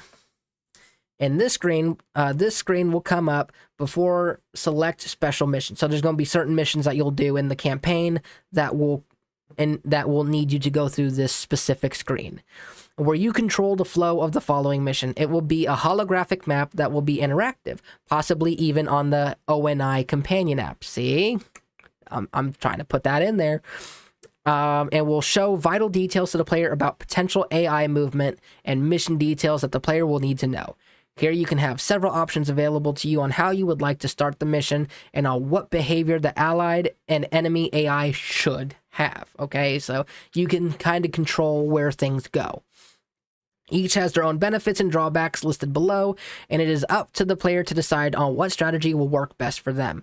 Additionally, the players will also have the chance to once again use their battle proficiency score to garner extra support, though it isn't necessary. Possible choices will be listed below.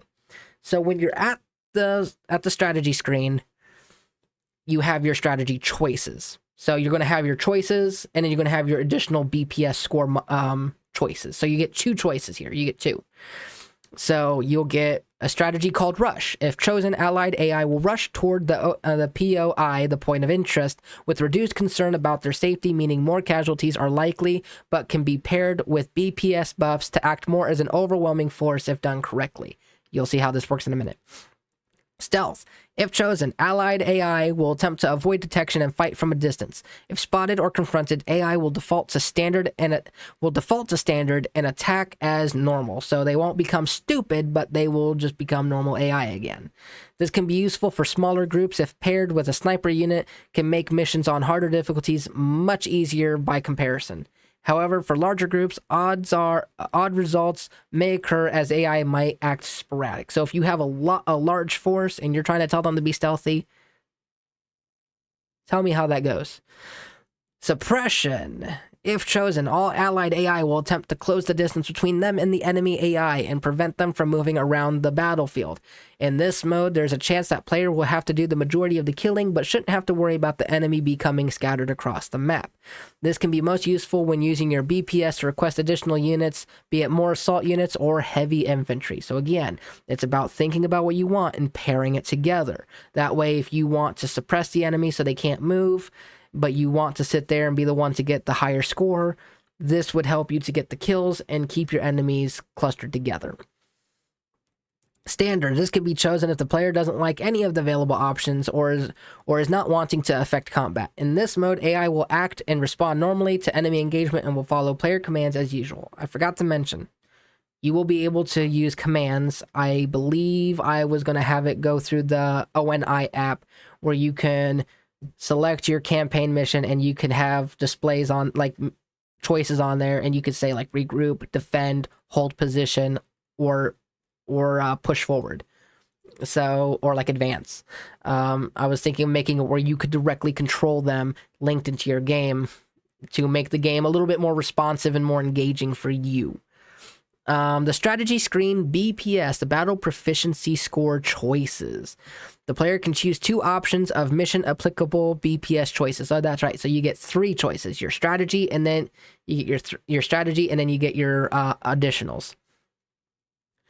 HE Volley. If chosen, the UNSC nobility will fire a volley of missiles to destroy much of the surrounding area, which will weaken the enemy forces, considerably setting lower ranking AI to be a confused state where they are less accurate, have reduced health, and have less powerful weapons. So, have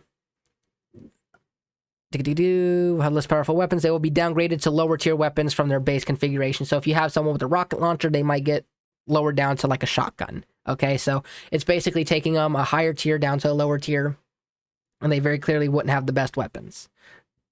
This support option will cost the most out of all available options as it serves the most useful to the player and will cost about 20,000 battle proficiency score. Costs likely to change. You'll see that on all of them, likely to change because it's not official yet. Units Plus. If chosen, the player will be granted 20 additional squads of Marines, all ranging from assault rifles, battle rifles, shotguns, pistols, and all equipped with grenades. This option will be the cheapest option as it only offers standard Marines with standard gear and should cost about 1,000. Likely to change.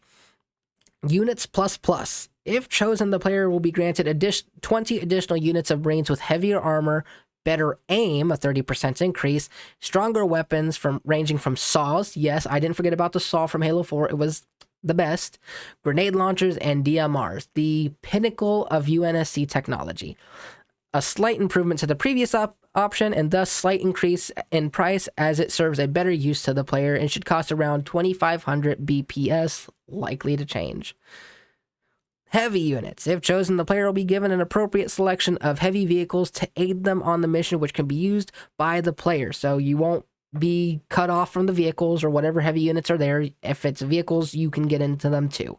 So it's not cutting you off. You are perfectly capable of getting in it. The vehicles that can be spawned are tanks, mantis, Gauss warthogs, cobras, yes, cobras, and wolverines. You heard it right. And an elephant. Depending on the level, it will determine what vehicles can be spawned in and how many. By default, it will be no less than 3, but no more than 5 or 6, and the map will default which ones can be spawned in at the start. Cost should be around 5,000. So basically, each map will have its own set vehicles for heavies to spawn in. So some maps might say it wants the elephant and a cobra and a warthog. Some might say it needs some tanks and some mantis. It will be predetermined. I keep looking down at Mini-Me and not you guys. It will be predetermined by the maps. Air units. Self-explanatory, but if chosen, the player will be granted several air units to assist them in the mission, which can be used by the player. Yes, you can still get into the air units as well. It's not going to be any different than the heavies. Air units that can be spawned depending on the map, again, predetermined by the map.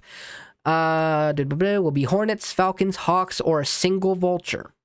If it's a map that will have a Vulture, it'll only be one Vulture. And will cost around 6,000 because it has a slightly better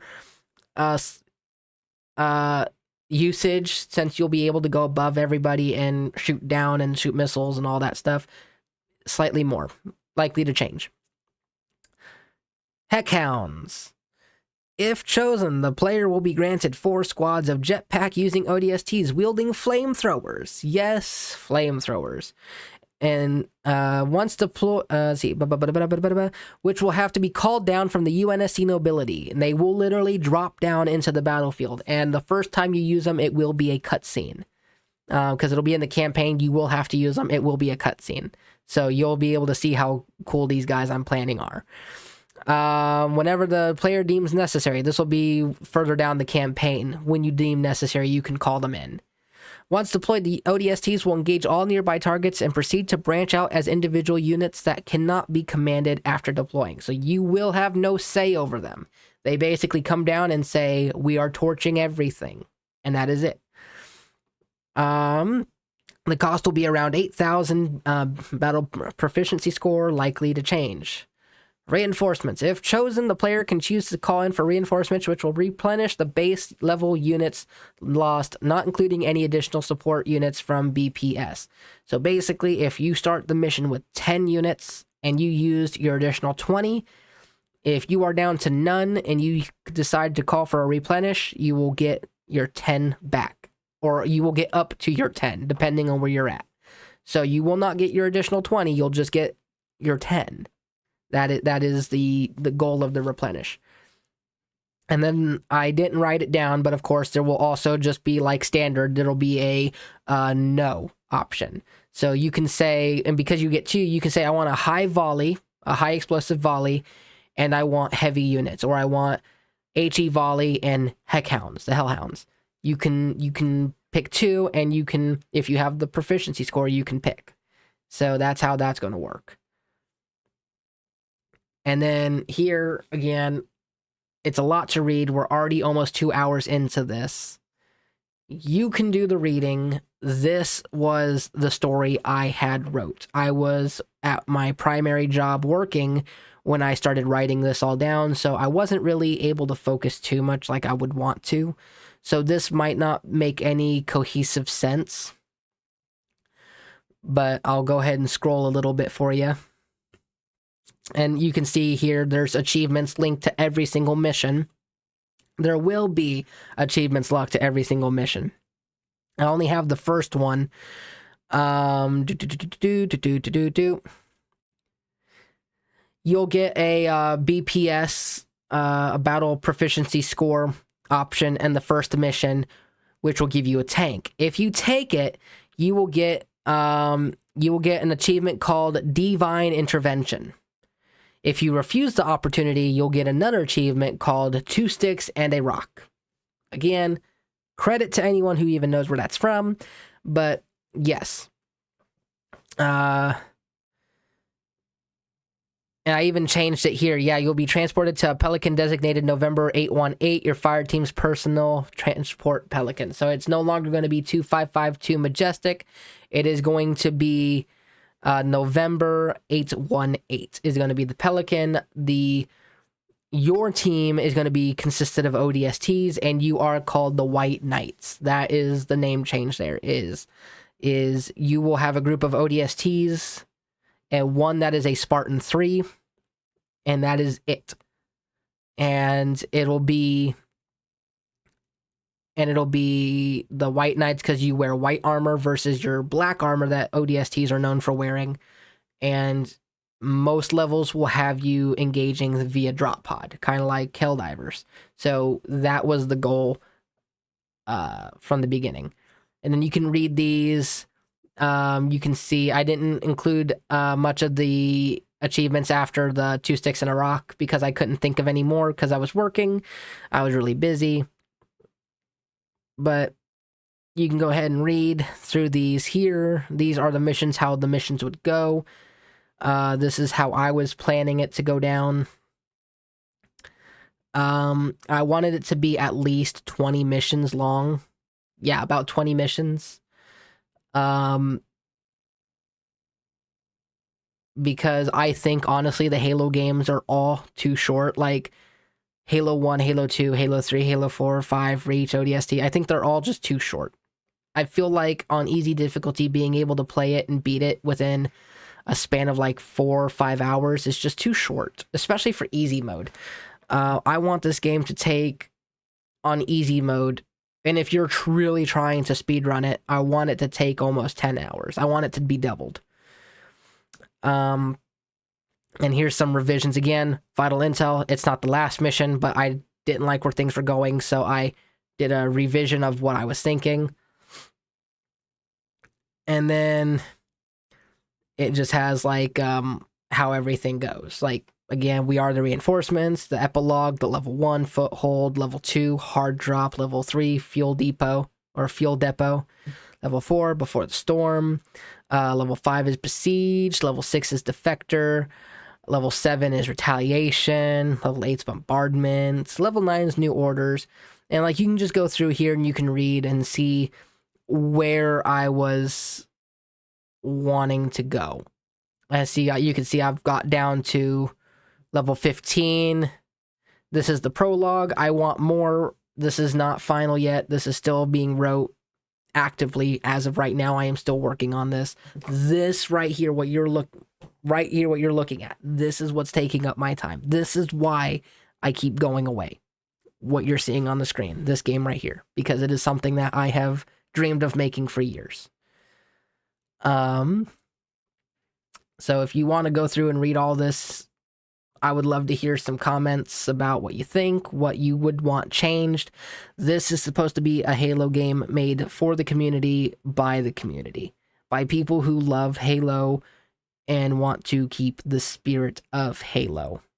So if you are a diehard Halo fan and you think you have ideas for what you want inside this game, then please go ahead and share it, because we want to make this as community centric as possible.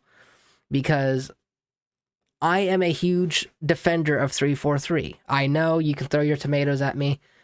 I defend 343 because I think, honestly, they have done a good job with Halo. I don't think they have done amazing, no, but I think Halo 4, Halo 5, and Halo Infinite were good. I think the stories were just fine. I know everyone else agrees that the stories were bad, but I personally, as a pure Halo fan, someone who's been playing since I was 5 years old, and I'm 28 now, so think of it, 23 years of playing Halo, I know Halo very well. And to me, it still has that heart and soul of Halo. Now, the multiplayer, no, 100%. That is different. They have definitely gone off the deep end with that, but the story still feels the same. I can still feel that they care. I can still feel that they want to tell a compelling story. So when people try to say 343 is killing Halo, I disagree, because I think 343 is doing a good job with the story. I think Halo Infinite was lacking in some areas, sure, but I still don't think it was bad. I actually enjoyed it. I had actually a moment where I started tearing up about when the pilot was freaking out, having his meltdown when he was talking about the 3 condors. He goes, 1 condor is rare, but 3 is unheard of. You know, he was just freaking out. And Master Chief has that little heart to heart with him. That actually got me tearing up. Manly tears, of course, but still tearing up. They can tell a good story. They can't handle multiplayer. I'm sorry. 343 cannot do multiplayer. They are terrible at it. But they can tell a very good story, and you cannot convince me otherwise. And you can take that however you want. But if you are a Halo fan, you love Halo as much as I do. I mean, granted, hard to love Halo as much as I do, considering what I have wrote here. Everything I've wrote, all of this, everything you see here, I have wrote by hand for years, writing all of this down, trying to sit there and capture everything. We even have a character, a Covenant carrier, that is from an RP world that Spitefire was in, called Voss, and he is a very, very, very bad guy, very bad. And so all these things that you're seeing, we wrote, and we were trying to plan out because it's community centric. We want all of this for Halo. And you can see all this here. You know, all the stuff here that we had. We even had a spin-off, or a second planned, Halo, Shadows of the Covenant. I think it was supposed to be Shadow of the Covenant. Might have been Shadows. I don't remember.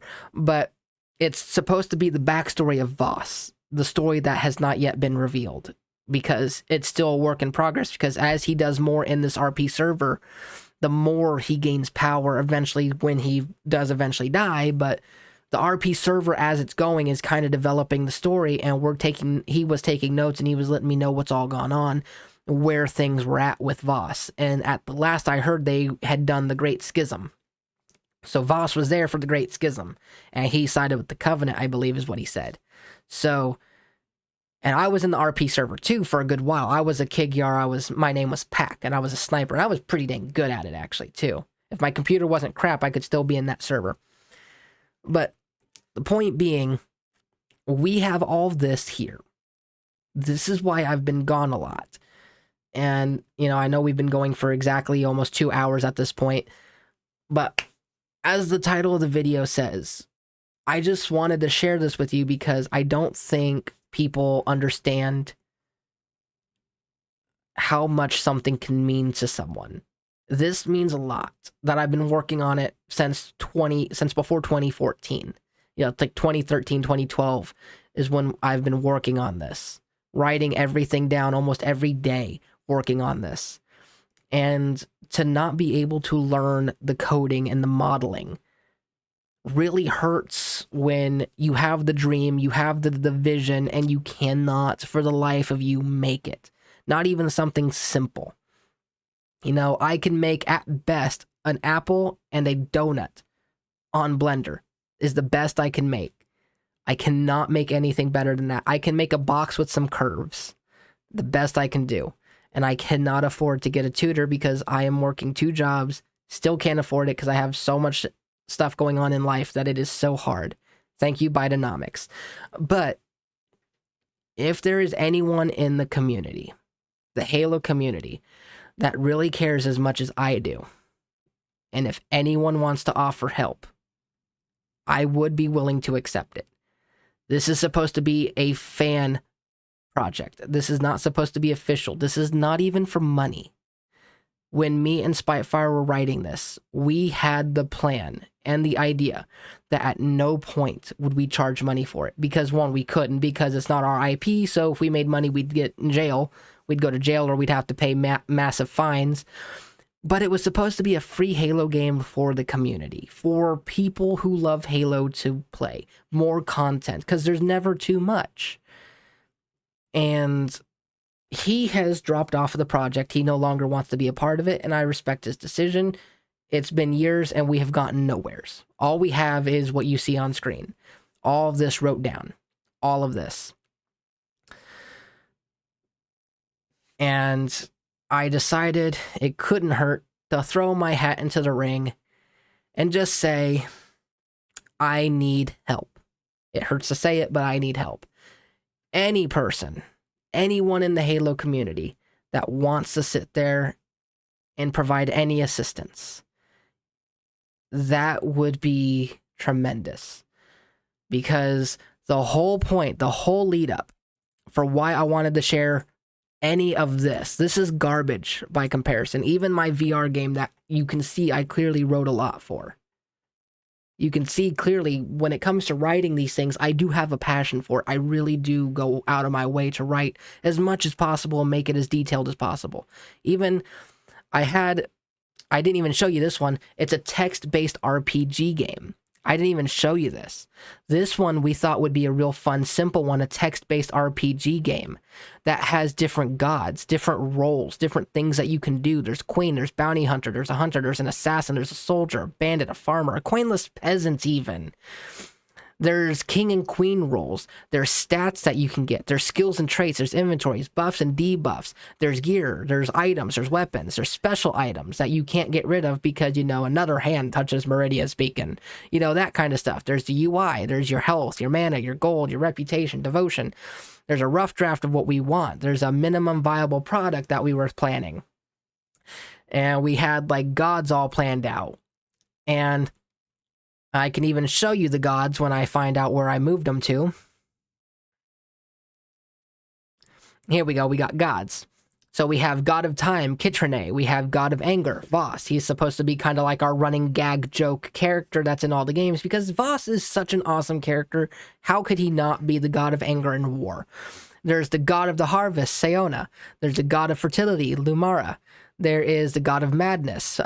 His name is Madrone. Actually, no, that was supposed to be Madone. So it's supposed to be Mad 1.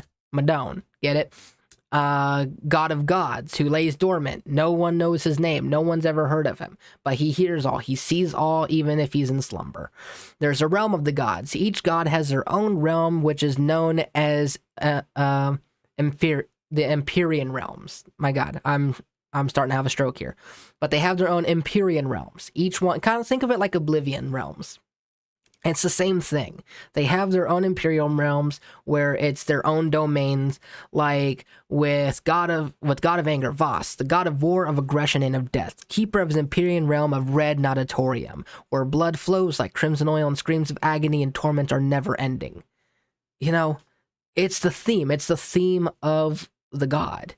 And then you have the God of Harvest, Seona, which is the goddess of the harvest, twin sister of the goddess of fertility, Lamara.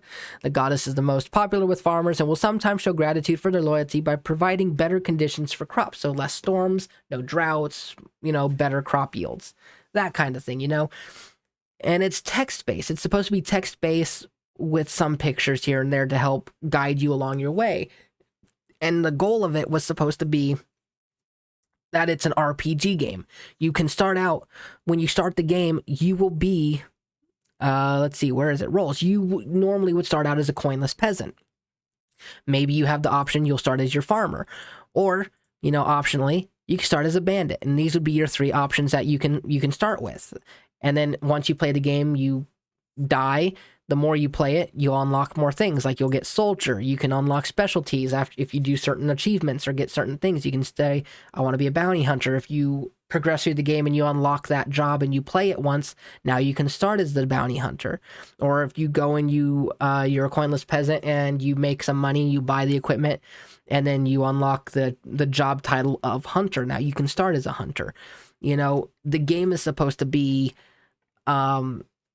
immersive role-playing is what it's supposed to be, an immersive role-playing game that's text-based. And it's complicated in the way that I have it wrote. And Spitefire was helping on this one, and this is around the time he dropped off and stopped talking to me about all these projects. But he was the one that said that this would be a good idea. That we should start with a text-based RPG. And when I came up with all of this, he liked it and then stopped talking to me about it. And every time I mention it, he goes radio silent for like 5 months. So, but you can see, again, I'm not trying to harp, but all of this here on just these ideas alone that aren't even my dream games, what do you think I'm willing to do for Halo Liberty or Halo Factions or whatever the name's going to be? Whatever name is decided upon, what do you think I'm willing to do for that? Over 8 years of me suffering, trying to sit there and learn Blender and Unreal Engine 5 and Unity and Godot and all these other ones, and I'm not getting any progress, okay? I want it to be an Unreal Engine 5 because Unreal Engine 5 is superior in every way. Sorry to everyone who likes Unity, sorry to people who like Godot, and sorry to the people who like Python, but when it comes to superior game development, it has to be Unreal. They are the best. And I need to learn. I want to learn. I am on Udemy trying to learn. I am on YouTube actively engaging in comments, trying to learn. I am going through the tutors on the actual Unreal website itself, trying to learn, and nothing's working. I need a 1-to-1 or a 1-to-1 tutor. That is how I am going to learn, because I have questions that need to be answered before my brain is satisfied. And I can't get the answers from online because the answer I keep getting is just mess around, it'll make sense. It doesn't, guys. It doesn't. That answer does not work. The answer of just mess around and you will learn it is not viable with someone like me who doesn't understand and wants to understand. So again, to go back to the title of the video, the surprise, the secrets that I want to show you, the things I want to share with you, is all of this, all of the things that we wrote, all of this. I want help. I need help. I am willing to accept help if anyone wants to provide it. I understand if no one wants to. I'm not going to be mad, of course. I can't be mad if I don't know people want to help. But if no one offers to help, I understand. It's not something that you should get involved with if it's something that's not even going to pay. We live in a world where money makes the world go round. But I don't want to do this for money. I want to do this because I want to make people smile. I want to make people laugh. I want to make people enjoy something. I want people to enjoy something. I don't want to make them enjoy it. I want people to enjoy something. I want to have something that I made, that I put out there, that people say, this is fun. I find personal enjoyment from this. My throat's starting to get a little scratchy. So when it comes to this whole 2-hour and 10-minute video that I've just talked through the whole time, all I'm saying is that I need help making this. I don't have the means to do it myself. I don't have the money to go get tutoring. I can't afford to buy a tutor or to pay a tutor. Not buy, I own them. I can't afford to pay a tutor, not even for a 1-hour job. Like there was one guy wanting $180 for a 1-hour tutor. I don't care how good he is. He ain't worth $180. there was some on there for $20 an hour, and while I'm sure they're good, they're probably specialized in one field. Probably not what I need. I need to know the very, very, very basic and move my way forward from how to make a box move to how to add animations to a box to make it look like the box is walking or moving, stretching, moving, whatever it is.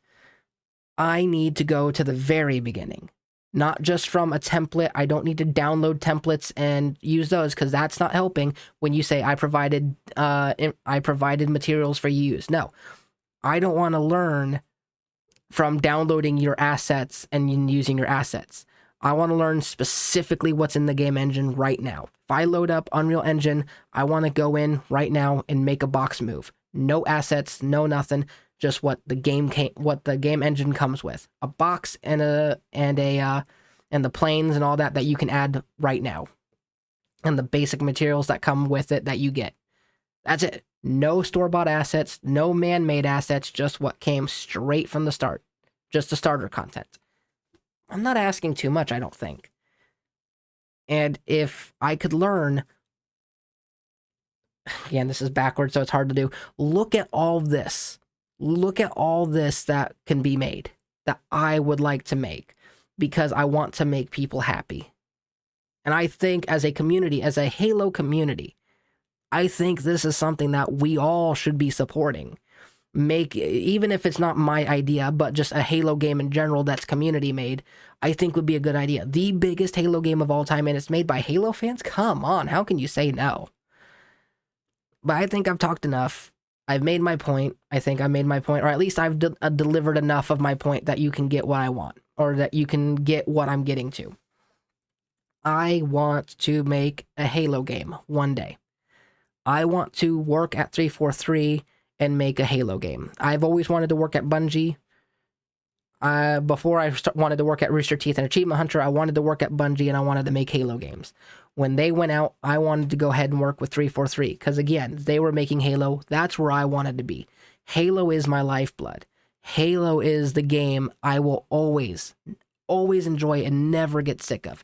I could play through every single Halo right now and immediately go back through and play it again, and I will be just as happy as I was the first time. I will never get sick of Halo. The only Halo I don't like is the Paramount Plus, because that's not Halo. It is the farthest thing from Halo. And the actor playing Master Chief is the worst actor I think I've ever seen. He doesn't understand acting at all, and he is trash. And if he ends up hearing about this, well, sorry, dude, you're trash. You're not a good actor. You don't understand acting. You need to get out of the profession. But the Paramount Plus has shown what happens when other greedy companies get it. What would happen if we had a community who loved Halo, knew what Halo was, and wanted to make Halo? That's what I'm getting to. This was supposed to be a game for the community, by the community, or at least by 2 members of the community, now 1 member of the community. So if anyone wants to support this and get involved and try to help me learn, and with small projects here and there, like little car moving, little action figure moving games or something like that, anyone wants to help and teach me, I would be more than thankful than you could ever know. We're at 2 hours, 12 minutes, and I still could not possibly thank you more than enough with the 2 hours. Like, I would probably thank you for 11 hours straight. And every 5 seconds of you tutoring me, I would be saying thank you. So just heads up, anyone who would be willing to teach me, or at least get me to an understanding where it's not so difficult to understand it. That would be fantastic. Because I do have a dream. I will eventually make this a reality. It's just going to take more time if I can't get the help I need. And if I'm going to have to try to fund a tutor somehow. But I think that makes my point. I think that's everything I needed to say. Thank you all so much for watching. Thank you for making it to the 2 hour and 13-minute mark. I am sorry this took so long. I only intended for this to be about a 50-minute video. I did not intend to almost triple it. And again, if you have any comments, please put it in the comment section below. What are your thoughts on this whole huge dump of information I just laid down in front of you? What are your thoughts on this Halo stuff happening here? I have to be careful because I don't know where the edge of my screen is. Okay, over here. So what you think of all this here, let me know what you think. And anyone who knows how to do coding with like blueprints, Unreal Visual Blueprints, or even Blender, someone who could teach me how to use Blender properly, I would be very grateful. So much that you could never possibly fully understand it. You would never know how deeply grateful I would be. And if Spitefire has even made it to this point of the video, which I doubt, he probably left after the first 10 seconds. Spitefire, if you are watching, I still believe we have a chance to make this. I do believe in it still. And I really think we should get back into it. I know you're busy with work. You know I'm very busy with work. But the dream's not dead. I'm still working my butt off to make this the best I could possibly make it. And I need your help. You are my friend. And I want your help. You are my friend. So if you don't want to be part of it anymore, I would appreciate it if you would just say, leave me alone on it. And I'll leave you alone. I'll never mention it to you again. But if you don't mind it and you just don't like the ideas, then please tell me you don't like it, because I want this to be a game that we all can enjoy, not just me. And with that, I think I will leave the video here. Everybody have a fantastic day. And I am going to go to bed, and I'm going to let my throat rest, because right now it is getting raspy and it is starting to hurt like it's about to start bleeding. You'll have a great night, and I'll be seeing you in the next one.